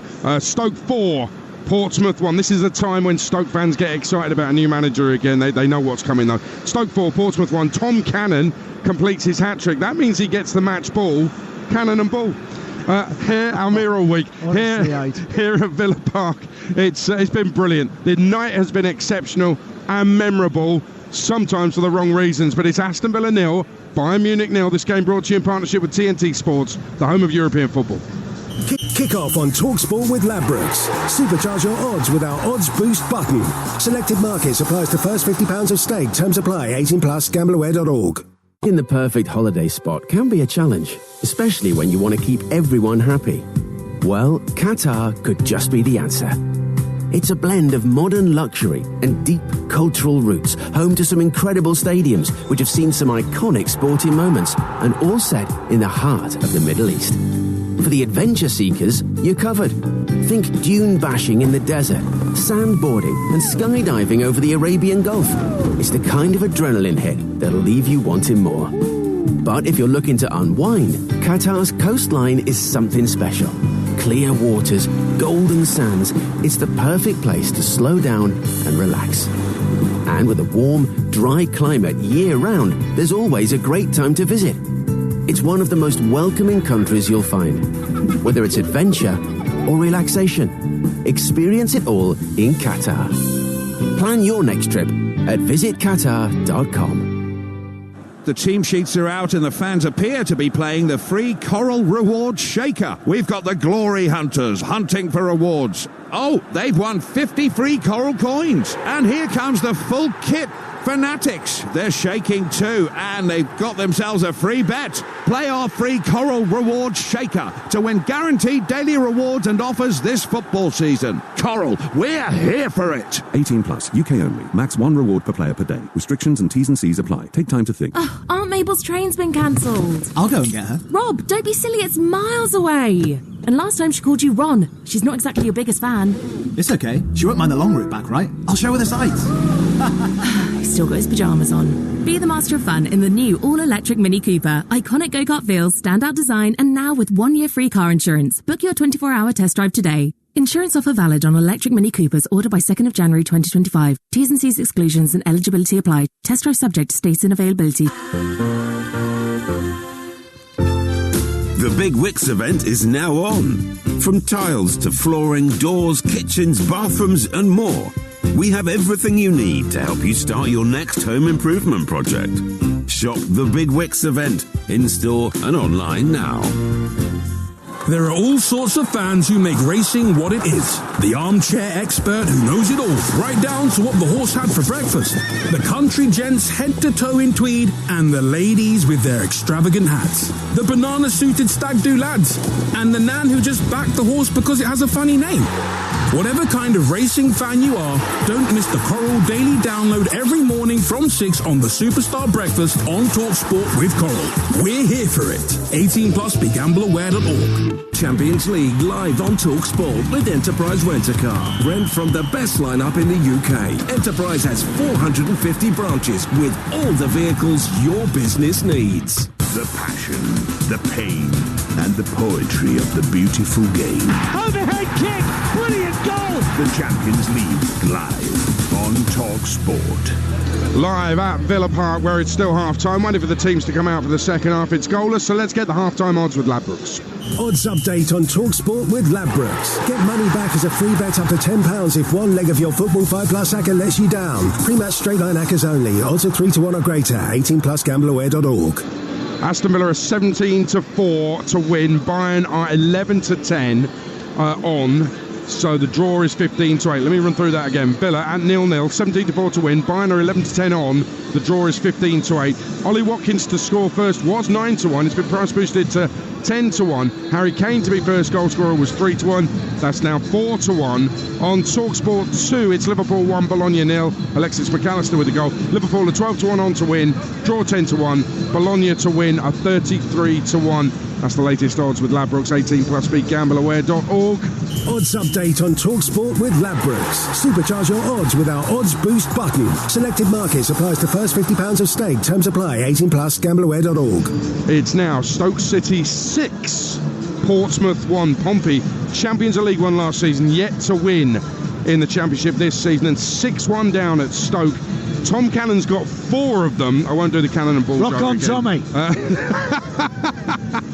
Andy Moran has got the 6th for Stoke City tonight. Let's update you from Bramall Lane in the second half there in the Championship, Alan Biggs. Yeah, on the hour here, Sheffield United 1, Swansea 0. It still is. It was one of those first halves where you're grateful for any sort of goal, and it was a complete misjudgment from Josh Tymon as he cleared, or tried to clear, a Harrison Burrows cross and turned it into his own net. It could have got worse for him in this second half. He was robbed in his own area by Andre Brooks, whose effort was parried by Lawrence Figaro in the Swansea goal. The follow-up from Tyrese Campbell came back off the crossbar. Campbell then shot just wide, and Brooks had a further effort saved by Figaro. So I think that own goal has done us all, apart from Swansea, a favour. It's a much livelier second half at Bramall Lane. Sheffield United 1, Swansea 0. And let's pop back to Deepdale. Anything happened since the goal there? Talksport's John Dunn.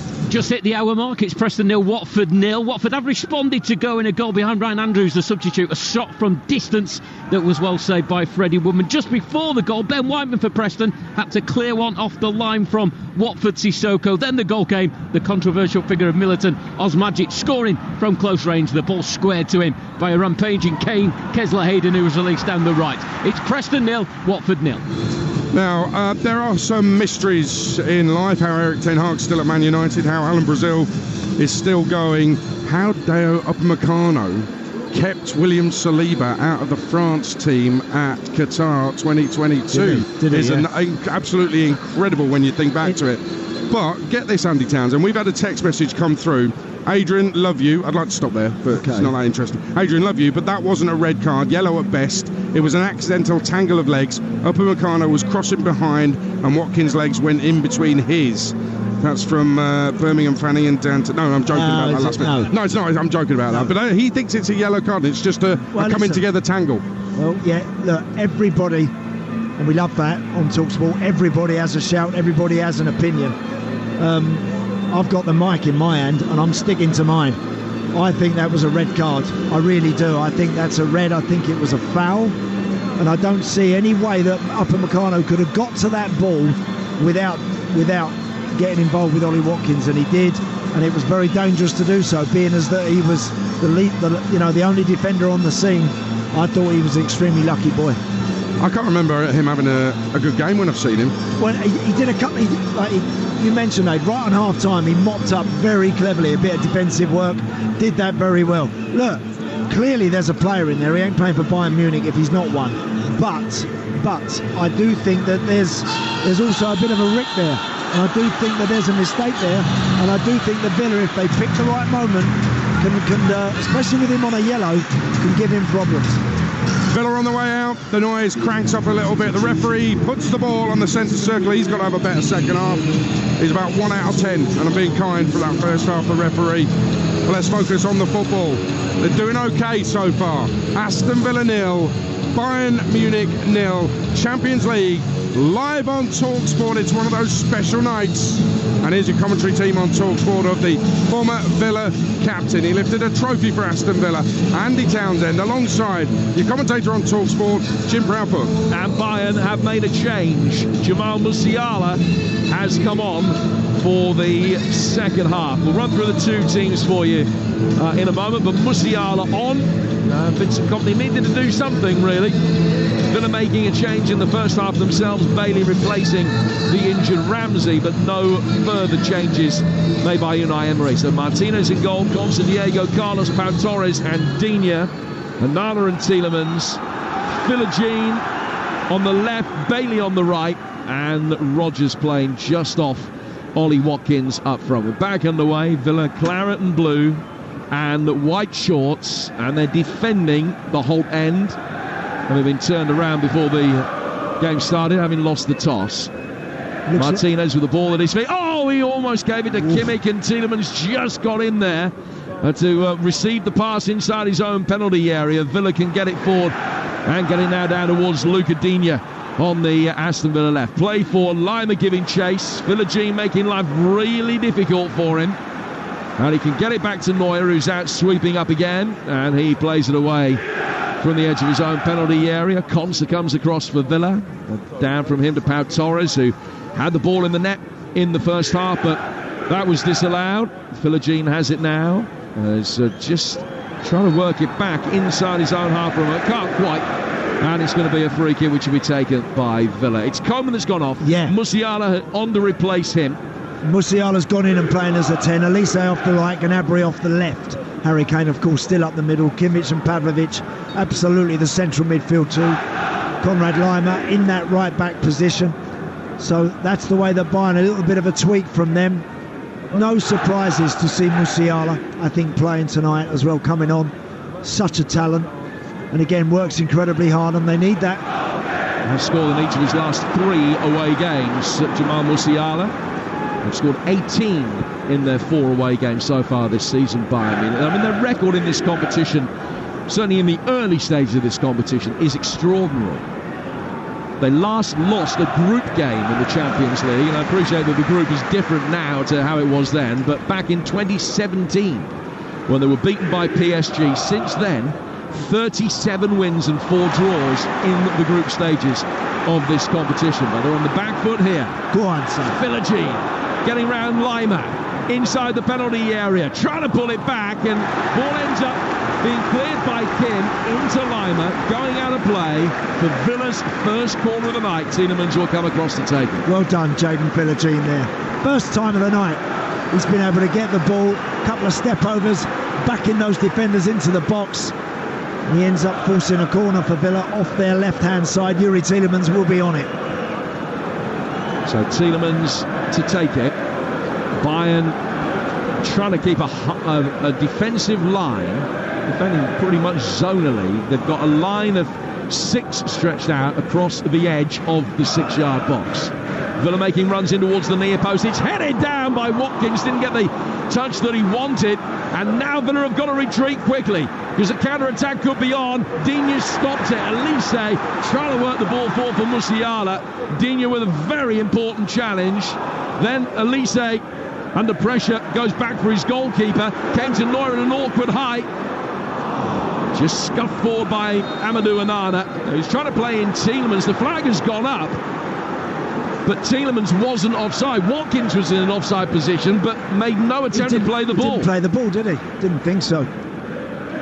And the officials continue to just have one of those nights really. Let's get news of another goal at Deepdale in the Championship for John Doe. Preston 2, Watford 0. It's Militan Osmajic again. He's second of the night from close range, steering home after a miss-hit shot from Jordan Storey. Preston 2, Watford 0. Osmajic up to 5 for the season now for Preston, their top scorer. That'll be their first win in 6. And Watford will also have a run of 1 win in 6 at the end of the night if they can't turn that around. Incidentally, that Stoke-Portsmouth game. Stoke 5 goals in 11 minutes either side of half-time. Tom Cannon's got 4 of the 6. It's Stoke 6, Portsmouth 1. Watkins bundled over, the referee's given it. Didn't look as though he's going to, but he has given a free kick. It was Upamecano with the challenge, and for persistent infringement alone, he must be close to a second yellow card. How many more times does this boy want to get away with it? That one may be just a foul, but he's very, very foolish, I think, dipping his foot into challenges when he doesn't need to. That was in Villa territory there. Not in his own half, not on the edge of his own box. He's run 40 yards to shut Ollie Watkins down, but he keeps trying to pinch the ball. He's got to be careful on a yellow card. He really has. It's unnecessary to put everything at risk. It's Villa 0, Bayern Munich 0. This game brought to you in partnership with TNT Sports, the home of European football. Kim, just inside his own half. Thought about going square, thought about working the ball forward. They're happy just to let him have that little bit of thinking time, and eventually Bayern will gravitate out towards their right flank. Quick switch then from Pavlovic, goes out to the left. An opportunity for Gnabry to play it forward.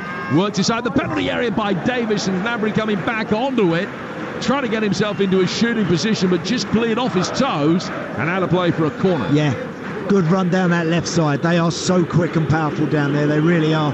Alphonso Davies, I mean, he's like a 100-metre sprinter. He is incredible when he really puts his head down and stretches for the ball. It's a corner off the right side, which has been taken short this time. Musiala crossing it in.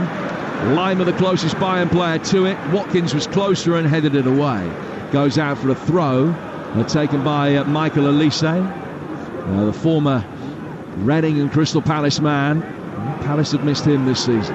Pavlovic working it wide. Good ball inside the penalty area. Looking for Musiala's near post run. It was headed away. Kim has it now. Kim working the ball forward through the midfield for Bayern. Back it goes for Upamecano inside the centre circle. It's 0-0. We've played 6 minutes of the second half here on Talksport as Kimmich sends a lofted ball out towards the far side of the penalty area. The Bayern left. Pavlovic couldn't get the ball under control. Villa bring it away. Rodgers just playing a low skidder through the middle, hoping that Watkins could chase it, but Neuer's starting position is so high in advance that it just allows Bayern to play with this high defensive line. Swept up really well. Musiala back out of the Bayern left for Serge Gnabry. Pavlovic has got it. Pavlovic to Kimmich and straight back again. Now towards Upamecano. Controlling the ball. Back from him to Kimmich. Watkins is there, putting a little bit of pressure on, but Pavlovic can bring it forward. He's inside the Villa penalty area, working the ball in. Is it taking a deflection at the near post? It has, and goes out for another Bayern Munich corner. Yeah, they're actually looking for a handball here. It's Pavlovic. It might catch Ezri Konsa on the elbow as he goes to ground to block that, but his arm's not up in the air. I think it came off his thigh initially anyway. I'd be very, very surprised if anything's given here. Well, it should be a corner, you would think. Yeah, it's a corner, Jim. Definitely it's a corner. As we see, Diego Carlos has a problem. He's down on the floor a little bit. I'm not sure what's going on here either, but it doesn't look particularly comfortable. Well, it's just getting back to his feet. Unai Emery really animated. And at the edge of the technical area. And he's now trying to engage in conversation with Aaron Danks on the Bayern Munich bench. Danks, who was a Brummie, caretaker boss here back in 2022 before Emery took over. And there's some heated conversation still. And Emery is got his hand to his mouth and he's making that gesture towards Kompany that he's implying that the Belgians got too much chat. He clearly felt that it should be a penalty, Kompany. Emery didn't agree. The VAR had a long look at that, but it is a corner rather than a penalty to restart proceedings. I didn't think Ezri Konsa's arm was up in the air and away from his body. He slid in to block the cross. He hit him on the point of the elbow. They're still arguing about it, the two sets of coaches, as the corner then comes in straight into the side netting. And it's going to be a goal kick to the Villa, which Emi Martinez will take. So the fourth official, Marcel Bursan, is standing right in front and now in the technical area of Bayern Munich. Kompany has come across. Emery's now protesting his innocence, hands across his body, maybe apologising for anything that he said in the heat of the moment, but it was all threatening to go. There's a little bit of a war of words between a few on the Bayern bench and the Aston Villa head coach. But play goes on. Martinez playing it out. Here's Pau Torres getting it down the line for Digne. And he worked it well down a tight corridor there past Elise. Into the feet of Philogene. And he's been shoved by Lima. Referee didn't see it. Elise clearing up towards Kane. Diego Carlos heads it away from him. Chance for Bailey to bring it infield. He's lost it to Pavlovic. Elise's making a great run forward down the Bayern Munich right, but the ball is way over towards the left-hand touchline. And Villa have regained their defensive shape to stop that ball to Elise being an absolute game changer. He's got it now, Elise, but Villa can double back up on him again. Bailey just forcing Elise to play the ball back towards Kimmich. And now Jamal Musiala, wearing 42, can bring it forward for Bayern again. And Kimmich will just lend the ball to Pavlovic in the midfield before they work it out towards Kim. Pretty much a carbon copy of the start of the second period as it was the actual start of the game. Bayern on the front foot, teasing Villa in Villa territory, keeping possession, probing, passing, moving, without really working Emi Martinez. They've had those couple of corners, but they started again quite impressively the second period. Villa fans with a chorus of "You're not fit to referee" aimed at Radu Petrescu. Upamecano, who might disagree, finding Kimmich to Pavlovic, back for Joshua Kimmich again. Now out towards Konrad Laimer, coming in off the right flank. Ball work towards the edge of the Villa penalty area, defending very diligently at the moment Emery's men. Ball goes out towards the left-hand side for Gnabry. It was a handball shot against him, flashed inside the area. Left-footed volley from Elise's blocked. He'll get a second go. That one's blocked. Then a third, and Villa hack it away down towards the halfway line and the near touch line. Villa struggling to get out of their own half at the moment. Really good spell of possession this from Bayern Munich. Lovely work down their left side. Serge Gnabry it was again. Really good teasing cross. Michael Elise on the volley from the penalty spot, got blocked, and then a second swipe at it, also blocked. Now Elise hooking a ball out of the left-hand side of the box, which came in high up in the air with interest. Villa get in the way, and now Rodgers. Oh, he's done really well. Great ball retention in the heart of the midfield. Plays it out towards Bailey. Bailey forced infield by Davis. He's the one man that he will never feel confident trying to take on the outside because of Davis's prodigious pace. And Bayern have quickly got it back again. Hasn't got involved in the game at all, Leon Bailey, and he looks a little defeated at times when he's got the ball because, again, as I mentioned, he can't run beyond Alphonso Davies. But he's good enough to do more than he has. He's just lost a bit of confidence. He needs to just brush up on that and just be a little sharper and brighter all round. And go for it. Go for it. When he receives the ball, if you can't run beyond him, pick a pass, pick a forward pass. Villa are going to make a double change in a moment. Barkley and Maatsen coming on. Laimer playing the ball back towards Joshua Kimmich. And now back out towards the right flank again. Laimer coming inside this time. Upamecano making his way towards the edge of the Villa penalty area.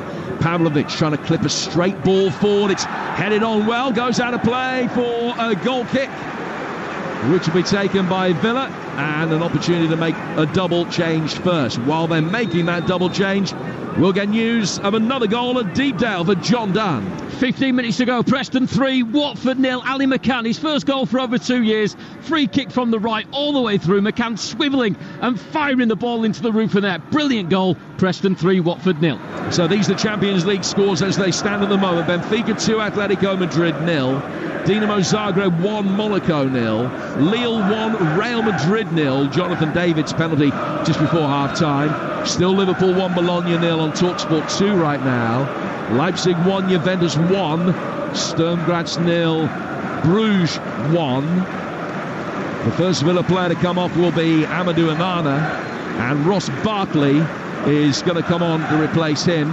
Barkley, who's in the Chelsea side, knocked out by Bayern in this competition back in 2020. He's another that's got limited Champions League experience. The other change is Bailey, who only came on as a sub in the first half, and he's being hooked, and Maatsen will replace him. Well, again, he's just not really got up to speed, Leon Bailey. He was such an integral part of this Villa team not that long ago.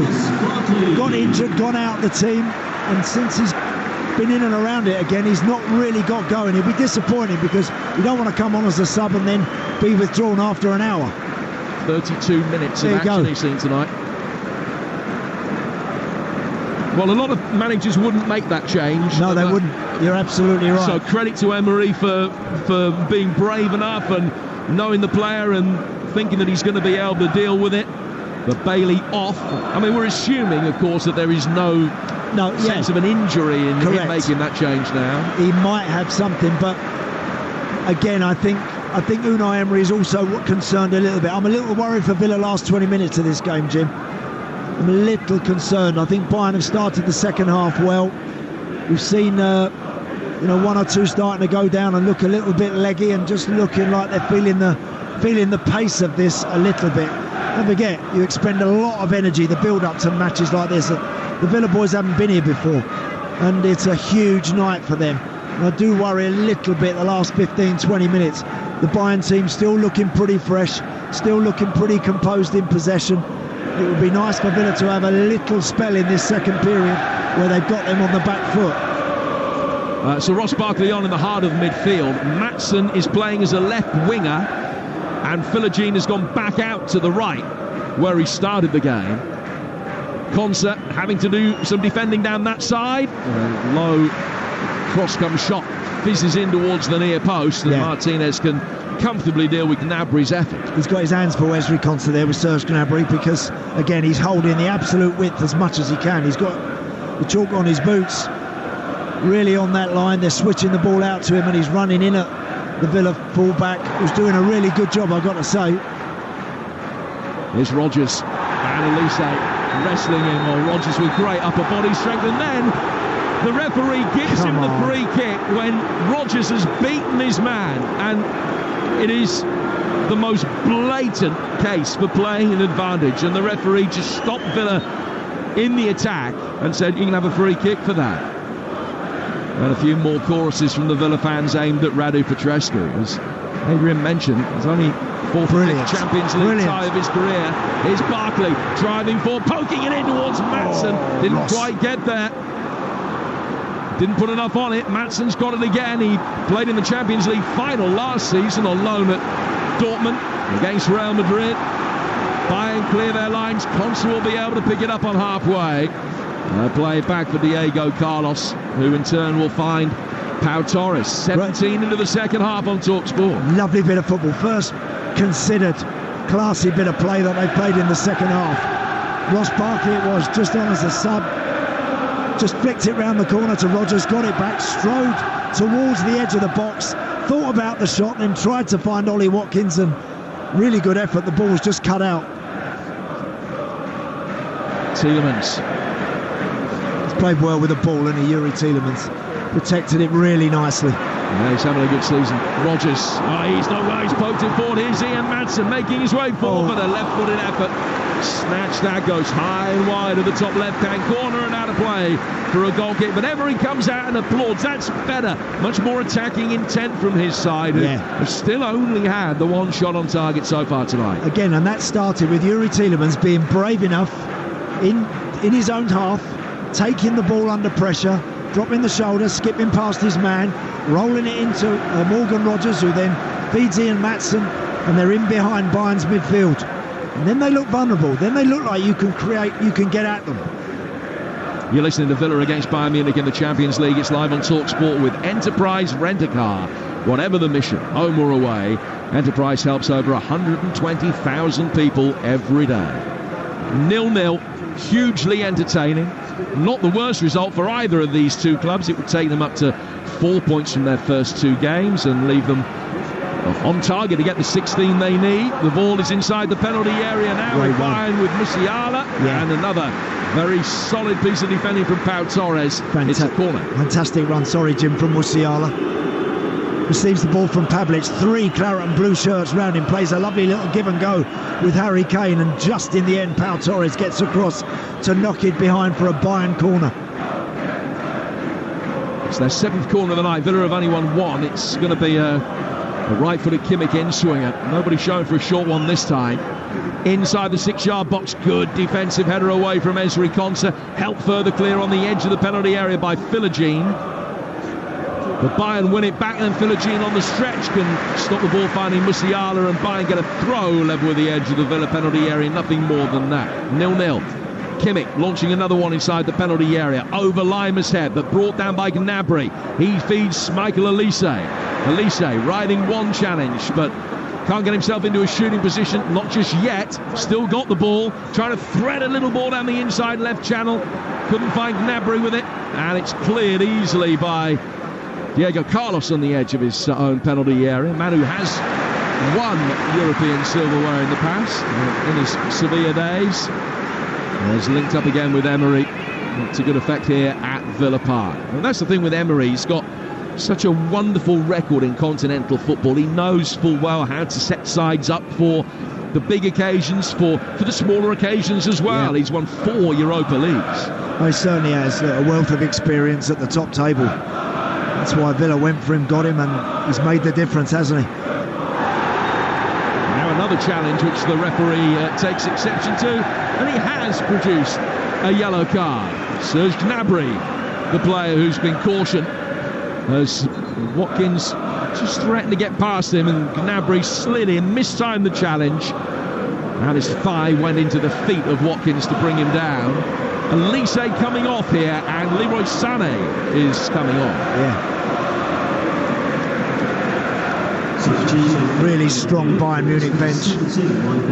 Leroy Sané, of course, we're all well accustomed to here from his time at City. Can play off either flank, can play as that number 10. That's where I think looks like he's would like to operate. Interesting to see whether he does come off this right side. We'll see when Villa have better possession. Yeah, at the moment Villa have this free kick, so hard to tell, because Kane has come right back.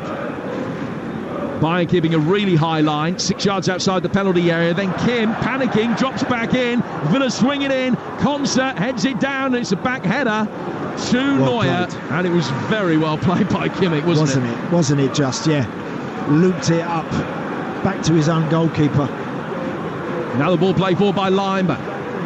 Sané, oh, good ball from Sané inside the penalty area. Villa stretch for a moment, rescue it. Maatsen then with a block which comes off a Bayern player, but the flag is up, and it's a free kick to Villa on the edge of their own penalty area. We're midway through the second half. Yeah. Villa 0, Bayern Munich 0. They're looking dangerous, Bayern, on the counter. They are. There's a big roar gone up, Jim. John Duran about to come on. Super sub. I mean, what a season he's had off the bench, John Duran.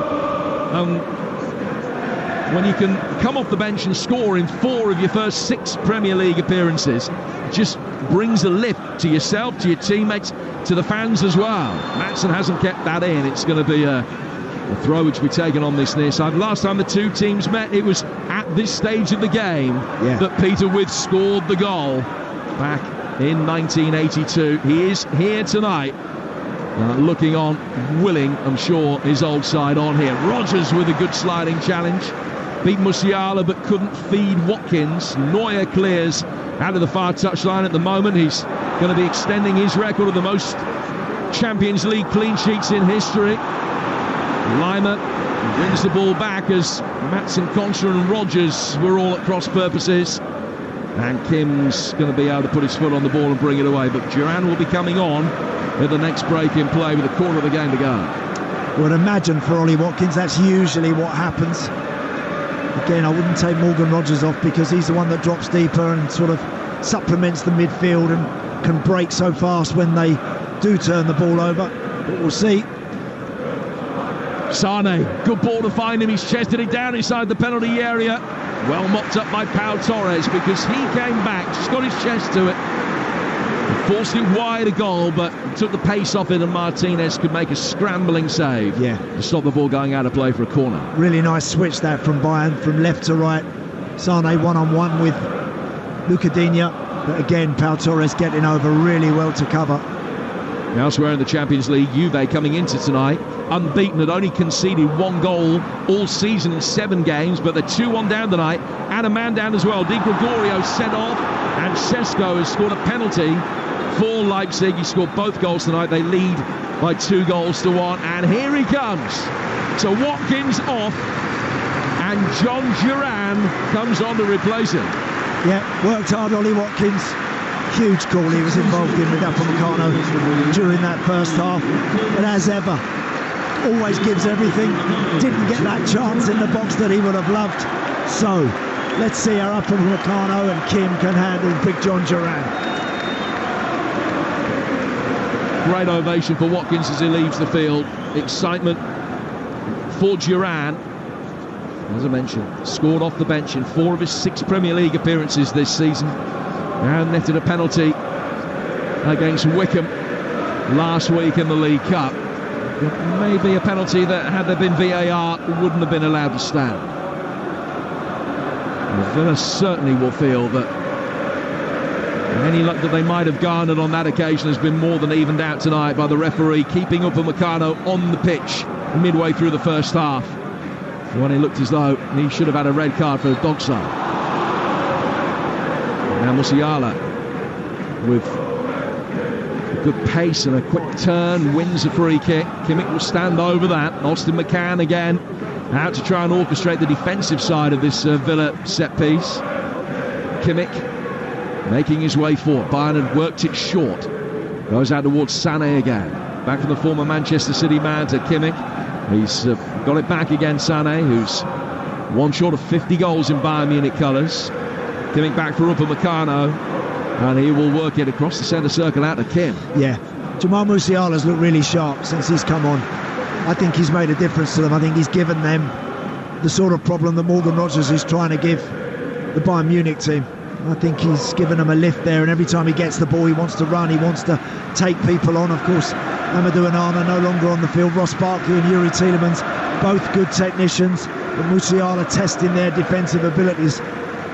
One potential shock in the Champions League tonight. Dinamo Zagreb beaten 9 by Bayern a fortnight ago, lead Monaco by 2-0. Monaco, who are unbeaten this season. 2 down tonight with 20 minutes to go. Championship scores approaching the end of the game at Deepdale. Preston 3, Watford 0. Sheffield United lead Swansea 1-0 going into stoppage time.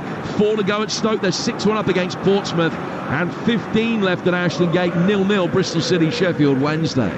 This one with 18 minutes to go is 0-0. Liverpool leading 1-0 against Bologna in a game that is live for you right now over on Talksport 2. And coming up tonight here on the Sports Bar, when we've finished, your chance to react to Villa's performance, to the referee's performance, to Liverpool's performance as well. Now, there's a little break because the referee has spotted from some distance that Martinez hadn't quite correctly spotted the ball on the edge of the 6-yard box. He drives it forward from the goal kick, and it's flicked on for Philogene. Philogene trying to get round the back of Davis. Goal kick, I think, actually was the right decision.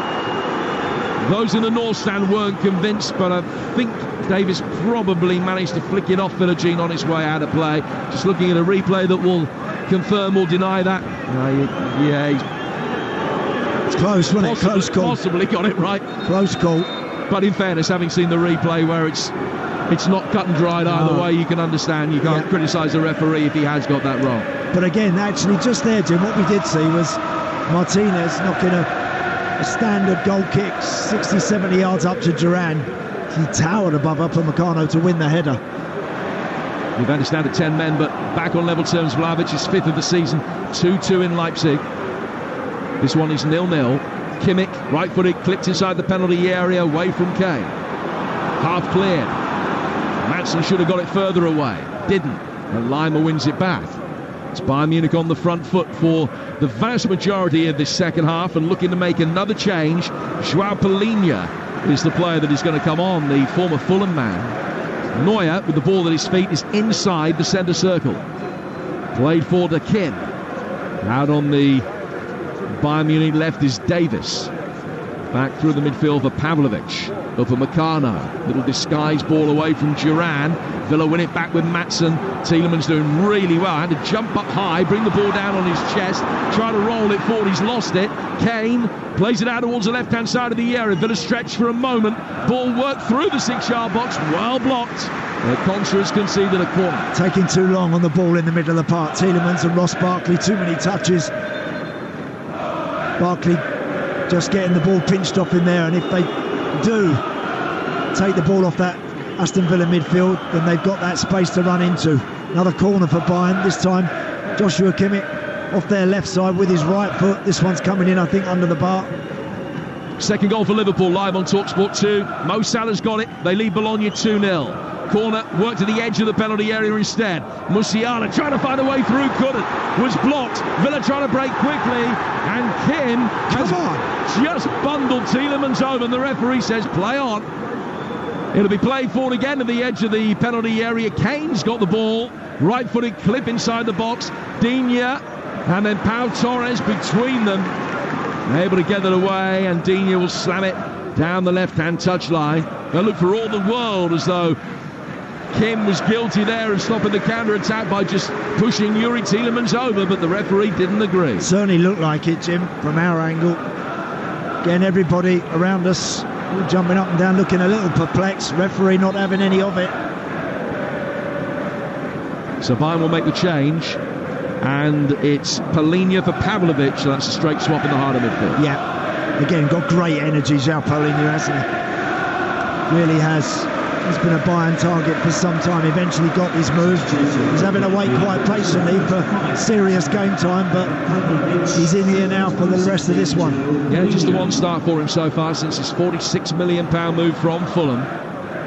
Upamecano clears, and it's a throw which will be taken on the Aston Villa left-hand side. Full-time Bramall Lane, Alan Biggs. Sheffield United 1, Swansea 0. The Blades up to 4th thanks to a Josh Tymon own goal and a 5th successive clean sheet, but they certainly deserved the win. Should have made absolutely certain in the second half where they hit the woodwork twice. Sheffield United 1, Swansea 0.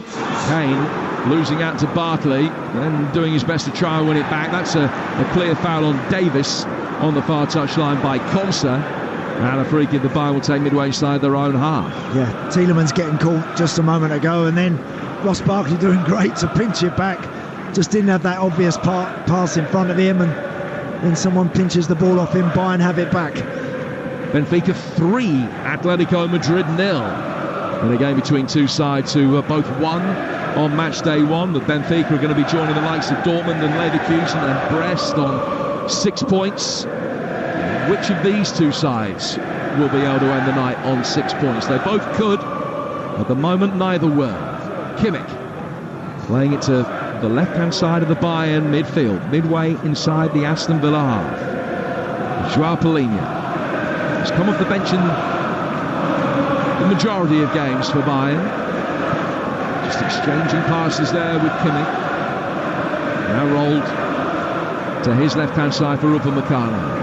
Musiala bringing it forward. Villa defending in a tight, regimented and compact manner, just trying to deny any opportunity for Bayern to play the ball forward. Lima just caught by Maatsen. What a free kick, as they just try to up the tempo and play a little bit more purposefully towards the edge of the penalty area. Maatsen leans over Lima and apologises. It's a free kick that Sané and Kimmich will stand over. Yeah, Ian Maatsen just squeezing in on Conrad Lima, just catches him, I think. Free kick given, so a chance for Kimmich. Leroy Sané over it as well.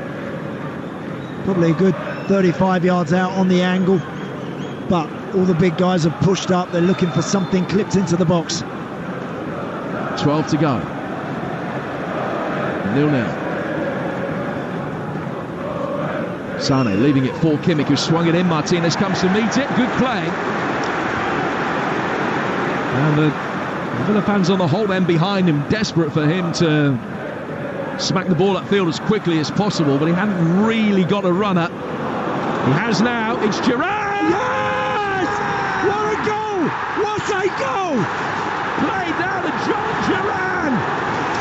And there is the reflex action. A magnificent finish. He's done it off the bench again. Neuer caught in no man's man's land in this high advanced position. And Duran just turns onto it. He's 35 yards out. He's got so much to do. He hooks his left foot under the ball, past Neuer into the vacant net. 11 minutes to go. It's Villa 1, Bayern Munich 0. What a goal. A rare night of immense quality and have finished the match. Just looking at John Duran, the finish, Jim, is absolutely magnificent. What on earth Manuel Neuer is doing, well, you'll have to ask him. I haven't got a clue. He's in the worst position. You wouldn't see a Sunday morning keeper in that position. And John Duran, though, still has plenty to do. And he's looped that over the top of him into the unguarded net. And it's just a ball from Pau Torres into John Duran, and watching Unai Emery punch in the air in absolute delight. What a goal! Well, they had the ball in the net in the first half and it was chalked off. This one stands, and Villa, on their return to the top table of European football at Villa Park, lead Bayern Munich 1-0. John Duran with the goal. And Villa's number 9 comes up trumps in this particular fixture again. 42 years on. Incredible.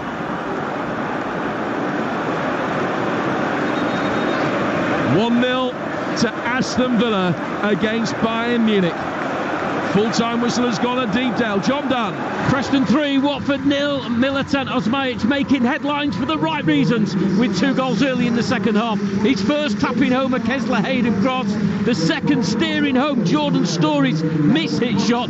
Ali McCann added an excellent third for Preston to seal their second win of the season. Preston 3, Watford 0. 03717 223344 is the number that gets you through to the sports bar on Talksport. Your chance to have your say. Villa fans, you hold on here. What does this mean to you? Put it into words for us. Love to hear your reaction on our way home tonight on the sports bar. 03717 223344. You can book your call now. Your thoughts on the performance, your thoughts on the controversy tonight as well. But at the moment, it's Villa that lead against the 6-time European champions. Stoke 6, Portsmouth 1. The full-time score, Tom Cannon got 4 there. John Duran's got 1 tonight. But as things stand, it is enough for Villa to beat Bayern Munich. Now the ball played through the penalty area after good work on the right by Rodgers, but no one there to attack it. And Manuel Neuer is able to pick it up. I've seldom heard this place as loud and vibrant as this. Oh, Jim. It is absolutely pumping.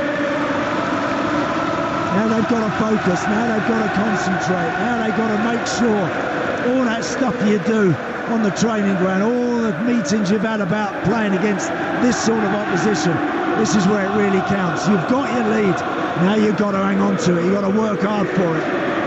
7 years, remember, since Bayern Munich lost a group game in the Champions League. Villa barely 7 minutes away from winning this one, but still work to do, plenty of it. Leroy Sané towards the edge of the penalty area, feeding it to the left-hand side here for Davis. Clipped back in, headed away by Digne. Comes down for Duran. He's seen the goalkeeper off his line again. Well, he's beaten him from 35 yards. He wasn't going to beat him from 75. Didn't stop him having a go. The ball barely got to Neuer. And Joao Palhinha's got it now. The former Fulham man, clipped down towards Manchester City old boy Leroy Sané. Faced up by Maatsen. He works it inside for Lima. Sané then gets the return ball. Played calmly away by Ross Barkley, but he's given it away as well. Back it will come from Palhinha. Kimmich clipping it forward. Tielemans heads that one high up in the air. Barkley turning it towards the edge of the centre circle. Kimmich's got it again. 1-0. Somewhere, Gary Shaw is watching on. Oh, Jim. With a big grin on his face. Musiala gets it forward towards the edge of the penalty area. Barkley's there, pokes it away. And now Aston Villa from inside their own half try and make progress down their right. Palhinha with a very well-timed sliding challenge has won it back. Double change, Goretzka and Tell will be coming on for Bayern in a moment. Ball pulled back, it's gone out of play, surely. Assistant referee flags, goal kick. Just pulled back from the dead ball line, but a goal kick is the decision. So Leon Goretzka is going to come on. Man who won the Champions League back in 2020. He's only played 12 minutes this season, but did score against Dinamo Zagreb within that. And Mathis Tell, the youngest to start and score in the Bundesliga for Bayern, is going to make yet another appearance off the bench. He's made nearly 60 of them in his first team career, and he's still only a teenager. They're not going to make that double change just yet. They'll do it at the next break in play. The clock ticking down. If you're a Villa fan, pretty slowly, I would imagine. 5.5 to go. Yeah. Launch long. Headed on by Tielemans. Away goes from Lyman. Pau Torres chesting it down. Flicking it forward. Digne. Duran is in there. Palhinha gets involved with him. Little skirmish between two players of each side, and eventually it's steered off the island by Duran and out of play. Bayern will make the changes. Lima coming off. Tell on to replace him. And who will Goretzka be coming on for? Kim. Yeah, Serge Gnabry was actually coming over to the sideline because he was limping just now, but he's not sure where he's actually playing. He's having to ask Vincent Kompany, where do you want me? He doesn't know where to go. He's been off the right, he's been off the left. He's now back out, by the looks of it, onto this right side. Leroy Sané is standing there too. You're listening to Villa against Bayern Munich in the Champions League. It's live on Talksport with Enterprise Rent-A-Car. Enterprise has vans of all shapes and sizes. If you've got a plan, we've got a van. Gabby Agbonlahor might not have any fingernails left, but he will be loving life at the moment. He's alongside Alan Brazil on Talksport Breakfast tomorrow. Still, with almost that ready Brett glow about him, I would imagine, after this, if it stays this way. Villa with a diving headed clearance on the edge of their own penalty area. Duran trying to bring it forward. A Bayern Munich player has gone down. I think it's Kimmich holding his face, claiming that he had just got a bang in the face from Duran. If he did, it was accidental. Philogene slides in, but he's lost it to Davis, and Davis midway inside Villa territory will bring it forward. Musiala and Tell almost tackling each other. They do tackle each other. Tell then is able to regain possession and goes back for Goretzka. Goretzka incidentally has come on at centre-half. Ordinarily a midfielder. They've lost possession. Villa will bring it back. Barkley taking it out towards the touchline, followed every step of the way by Kimmich. He's trying to buy a free kick. Referee doesn't fall for that. Just knock it forward, knock it down the line, Ross. If you've got nothing to hit, knock it out for a throw-in by the corner flag. Give your team behind you a chance to reset. 3 minutes to go, plus fair bit of stoppage time, and Villa lead 1-0. But they can't get out. Here's Goretzka. Bring it forward here for Bayern Munich. Roll down the left-hand side of the penalty area for Jamal Musiala, who works it inside the 6-yard box of Carlos, out for another corner. Oh, what a let-off that was. Musiala had all the time in the world. He's got a lot of Bayern shirts queuing up for a cutback. He was right on the byline where the 6-yard box meets it, and he's looking for someone to cut it back. In the end, Villa do well to block it for another Kimmich corner. Bayern's 9th of the night, and it comes in the 88th minute. And it's another right-footed in-swinging delivery. Martinez emphatically punches it clear. Comes outside the penalty area for Tell. He goes square for Sané. Sané's 30 yards from goal. Great ball in from him. High up and under from Kimmich. Stiffed up towards the far post. Digne heads it away from Kane. And out for another corner. Yeah, really good play from Luca Digne, who's battled away really well. He really has. Again, the ball was stood up off the other side. And Villa's left back watched it all the way on the corner of the 6-yard box, heads it out, but for another Bayern corner. 10 men of Juventus now 3-2 up in Leipzig. Real Madrid still trailing in Lille 1-0. Atletico 4 down at Benfica. In comes the corner. Duran heads it away. What a header. The header won't quite get to halfway, but it does give Aston Villa the opportunity to get the defensive line forward. Neuer sweeping up on the halfway line, finding Davis. Davis plays it out towards Tell. tail towards the edge of the penalty area. Martinez could just fall onto that and make his most comfortable save of the night. By the time he releases the ball, Villa will be a goal up against Bayern in the 90th minute of the game. Brilliant defensive header this time from John Duran.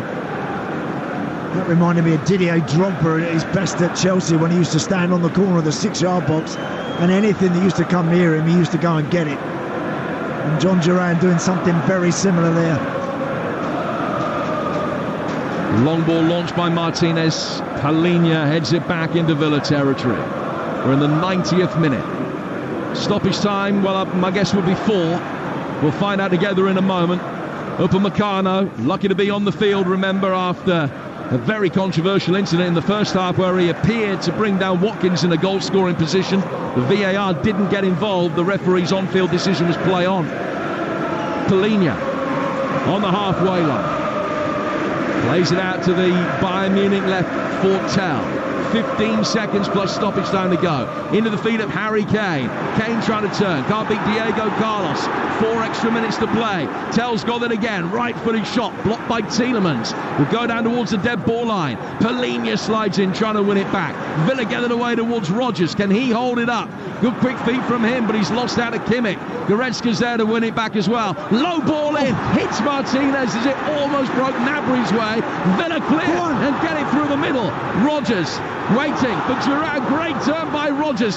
Trying to release Maatsen. He'll chase after it, but it rolls through towards Neuer.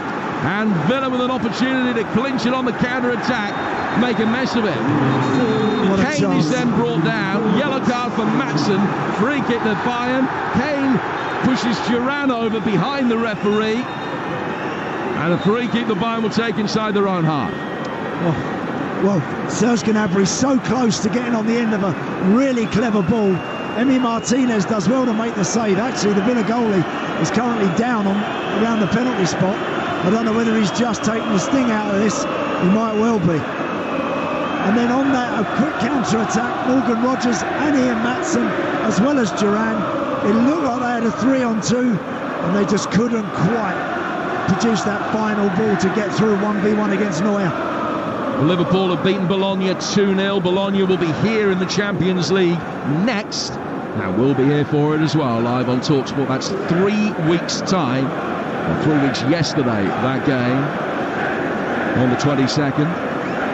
And Villa will go into it with a 100% record, providing they can hold on here. So Liverpool 6 points from 6, and Villa moments away from 6 points from 6 as well, and taking a massive step by beating pot 1 opposition towards a top 8 finish. Still so much work to do, but 4 wins from the last 6 games would definitely be enough if they hold on here. We're back underway. Martinez is all right. Thought he would be. Here's Kimmich. Goes square to his left for Palhinha. Palhinha to Goretzka. Now Leon Goretzka chipping it over the top. Palhinha's continued his run. Good header away from Torres. Brought down on the edge of the penalty area by Digne. Whacks it away. Anywhere will do for Aston Villa, with 2 minutes of stoppage time to go and a 1-0 lead to protect. Just clearing their box, clearing their lines, and just trying to squeeze, but they're not getting very far. Bayern have got everybody in the Villa half. Villa are just holding the edge of the box. Palhinha trying his luck from 35 yards. Tielemans blocked it from about 35 inches away. Upamecano picking up the loose ball, finding Goretzka. Leon Goretzka bringing it forward. Bayern trying to get the balance right between not panicking and just keeping the patience they need, but knowing they got precious little time. Villa defending mob-handedly. Breaks off Kane, might find Musiala. What's the referee seen here? Is there a handball in there? There was, I think, Jim. Someone, a Villa player, looks like Diego Carlos is getting a yellow card. They had the chance to clear their lines there, and they're trying to wriggle out of the tightest little cul-de-sac. Now it's a free kick to Bayern, right on the edge of the 18-yard box. Absolute perfect shooting distance. He knew exactly what he was doing there. Kane trying to get in, and Carlos leant forward with the left shoulder protruding, and it's come off the top of his arm, but it is the right decision. A yellow card for Diego Carlos, and this is a massive moment for Aston Villa. Well, have to defend it. Harry Kane looks like he's shaping up to take it. He's hardly had a kick all night, honestly. Harry just hasn't really got involved at all, but he might have something to say here. Martinez, a man for the big occasion, stands with his back against the left-hand post as we look at it, his right-hand post. He's just trying to make sure that he's got the wall in the right place. The referee has brandished another yellow card. That's in just the general direction of the Villa wall. I don't know which of them it was. Probably Duran. He's standing on the edge of the wall. The free kick itself is left of centre and 5 feet outside the penalty area. Kimmich's going to tap this. He might tap it to Sane for Kane to hit. He might just tap it for Kane to hit, or he might make his way away. Tension emanating around Villa Park. Kimmich waves his leg over the top of the ball. Now he knocks it. Sane, Kane! He's missed it. It's taken a deflection. It's gone wide of the top right-hand corner. It's another corner. Villa aren't there yet. Remember, because Martinez went down, the minimum of 4 minutes of stoppage time is going to be extended and will be in the 6th minute of added time by the time this corner is taken. But if Villa repel this set piece, they probably won. Taken short to Kimmich. Kane with a header. What a save! Martinez back into a crowd. Tielemans hooks it away. Left-footed ball hooked back into the far post. Oh. That's headed wide and then cleared. And the referee looks at his watch. What a save from Emi Martinez, that is. The Kane header. Martinez dived to his right, tipped it away. The VAR has told the ref to stop. They want a look at something that happened in there. It was chaos for a moment. Play restarts. It's checked and cleared. And Villa have won. It's 1982 all over again. A late goal from Villa's number 9, enough to beat Bayern Munich. Where have we heard that before? And Unai Emery, with the biggest grin on his face, applauds the Villa fans as he makes his way down this touchline. He'll make his way all around the side of the pitch. Those in claret and blue on the Holt end party like they've seldom partied before, because for so many Villa fans in here tonight, it's the biggest win they've ever seen. The 6-time European champions beaten in a controversial classic here at Villa Park. By no means a mortal wound for Bayern Munich's European challenge, far from it. But what a win for Villa, and what this does for Aston Villa, because it gives them the belief that they belong on this stage, and the John Duran goal to win it is something to behold. A brilliant finish from a man right on top of his game. And they're going to party here tonight like, for many of them, they've never partied before. A magnificent win for the Villa. Aston Villa 1, Bayern Munich 0. Hi-ho, Aston Villa. The fans are singing, the fans are laughing, these fans are crying as well, crying tears of joy, because they've never had a night like this at Villa Park, and they are loving every second. And you know, when Unai Emery called down the touchline in front of us here at our Talksport commentary position, called for John Duran to come back, strip off and get on, you kind of knew what was coming. You kind of knew something very special was about to happen, and it did happen. Peter with 82, only goal against Bayern Munich, a scruffy effort, bundled in off his shin or his thigh. That was the European Cup final. Villa were European champions. That was the greatest night in the club's history. John Duran, 2024, only goal against Bayern Munich, a wonder goal from downtown, beating Manuel Neuer from miles out. Champions League. This, one of the greatest nights in Villa Park's history. What a privilege to witness this. Andy Townsend, former Villa captain, how special was that? Well, it was just breathtaking. It really was. I loved it. I loved the way that the game was on, in the balance, on the edge, pretty much all night. when I came here tonight, I just wanted the Villa boys to go for it, to play with courage, to be brave, to be prepared to have to suffer, as everyone says nowadays, when you play against top opposition. And they've been through all of that. They did all of that. And they scored the most brilliant goal from John Duran.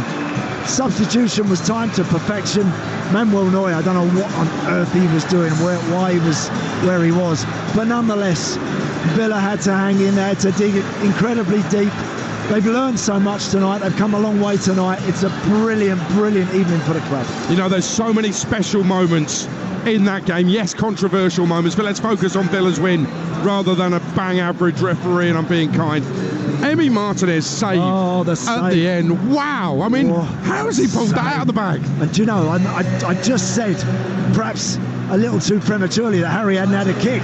All of a sudden, he leaps above Pau Torres. He's about a foot above him. Gets a brilliant glancing header. And Emi Martinez, what a keeper he is. He's thrown himself to his right, gets a huge glove on it and pushes it away. But look, they had to hang on at times. Bayern looked like they could score, but Villa were tremendous. They were so disciplined with what they did, as ever with Unai Emery. He's got every last detail right down to the wire, and they hung in there. They believed it. They stuck to the game plan, got their moment, and took it. And it was just a magnificent evening. Special night at Villa Park. And you know what? The German press has been having a pop at Harry Kane since the Leverkusen draw, basically pointing out or saying they believe he doesn't deliver in big games. Here's another one. Well, he didn't play very well. He wasn't involved a lot, Harry. He very nearly, with that header, very nearly rescued his team. It was a tremendous header, it really was. But he doesn't get involved an awful lot in their general build-up play. And it was another probably frustrating evening for him. But again, I thought Pau Torres was excellent at the back. I thought Luca Digne worked so hard. Ezri Konsa's challenge. I love the way that boy puts his body in and on the line for everything that comes his way. They had so many great performances tonight, Villa. And you need that in the Champions League, Aid. They've learned so much, as I say, tonight. That will fill them and inject so much belief and confidence in the camp. It's been a brilliant evening for them. And remember, this is a Bayern side that hadn't lost the game in the group stage for 7 years. 41 games unbeaten in the group stage of the competition. They've only lost 4 of their last 35 away games in the Champions League all told. And Villa have beaten them. They had the goal disallowed in the first half. The debate about the Upamecano red card will rumble long on into the night. Less significant now with Aston Villa winning. This wasn't a fluke for Villa. This was the game plan fulfilled to perfection against a team who were better than them. It's the only way that Villa can beat them. Needed a touch of magic, and that was just a moment of immense class from Duran to get them literally over the line. Brilliant. I'm just looking up on the ball, Aid. Bayern had 64% of it, Villa 36. Attempts on target, Bayern 7, Villa just a couple. But and that kind of, you felt it was going to be that sort of evening. Bayern with all their authority, all their know-how, all their mileage in this competition, been round the block, been there, seen it and done it. As a club, not necessarily all their players, but as a club. But they managed to hang in there, Villa, and got that moment. And that's what the top tier of football is all about. It's about when those moments present themselves, can you take it? And they did in the most spectacular fashion. It was just an incredible moment. And what a noise we've had in here. It just was brilliant. Made the hairs on the back of my neck. They were standing right up. I'm telling you, it was wonderful. I can't begin to get my head around what this means for any Aston Villa fan who is under the age of 45, who doesn't remember 1982, doesn't remember the league title win, doesn't remember Villa playing in this competition. That they've seen the club fall, had some really pretty fallow years within the last decade. Yep, they had. Unai Emery taking over less than 2 years ago, 1st of November 2022. And they were in the bottom 3 when he took over. And less than 2 years on, they've beaten Bayern Munich in the European Cup. Yeah, it was just wonderful. absolutely crazy, wonderful. isn't it? It is. The fans don't want to go. They don't want to go. They're gradually filtering out the stand now, but out the ground. But it was. We all thought, didn't we? We all got a vibe tonight that this was going to be a bit special, that it was going to be something a bit useful, something that we're all going to remember for a while. And I'm so pleased for the club that it's turned out that way, Jim. I really am. Yeah, exactly that. This is what being a football fan is all about. And you don't really appreciate, as we've said so many times, the good days unless you've suffered a little bit in football as a supporter. Unless you've seen some bad days, you don't really appreciate nights like this when they come around. And the Villa fans around here, you see tear-stained faces. You see people taking selfies for posterity. They will never, ever forget this night tonight. And that's what being a football fan is about. You know, there's only one club's going to win the Champions League this season. It probably won't be Villa. But they will be able to take away this. They can bottle this. They can keep this forever. How spectacularly managed as well the night by the boss, by Emery. When you think about, you know, Jacob Ramsey, after 20 minutes, 25 minutes, he's had to make that change, brings Leon Bailey on, then takes him off.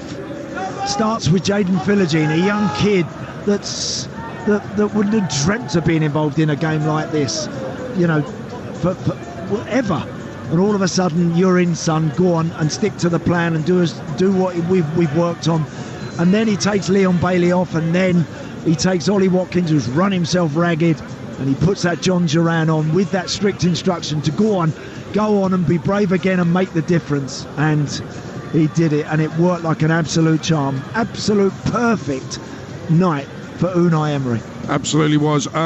Andy, you've got to gather your thoughts and decide on a man of the match. We'll give you a bit of time to do that. The fans set this up here at Villa Park before and during the game. They were magnificent. Villa didn't get the decisions. They didn't need them.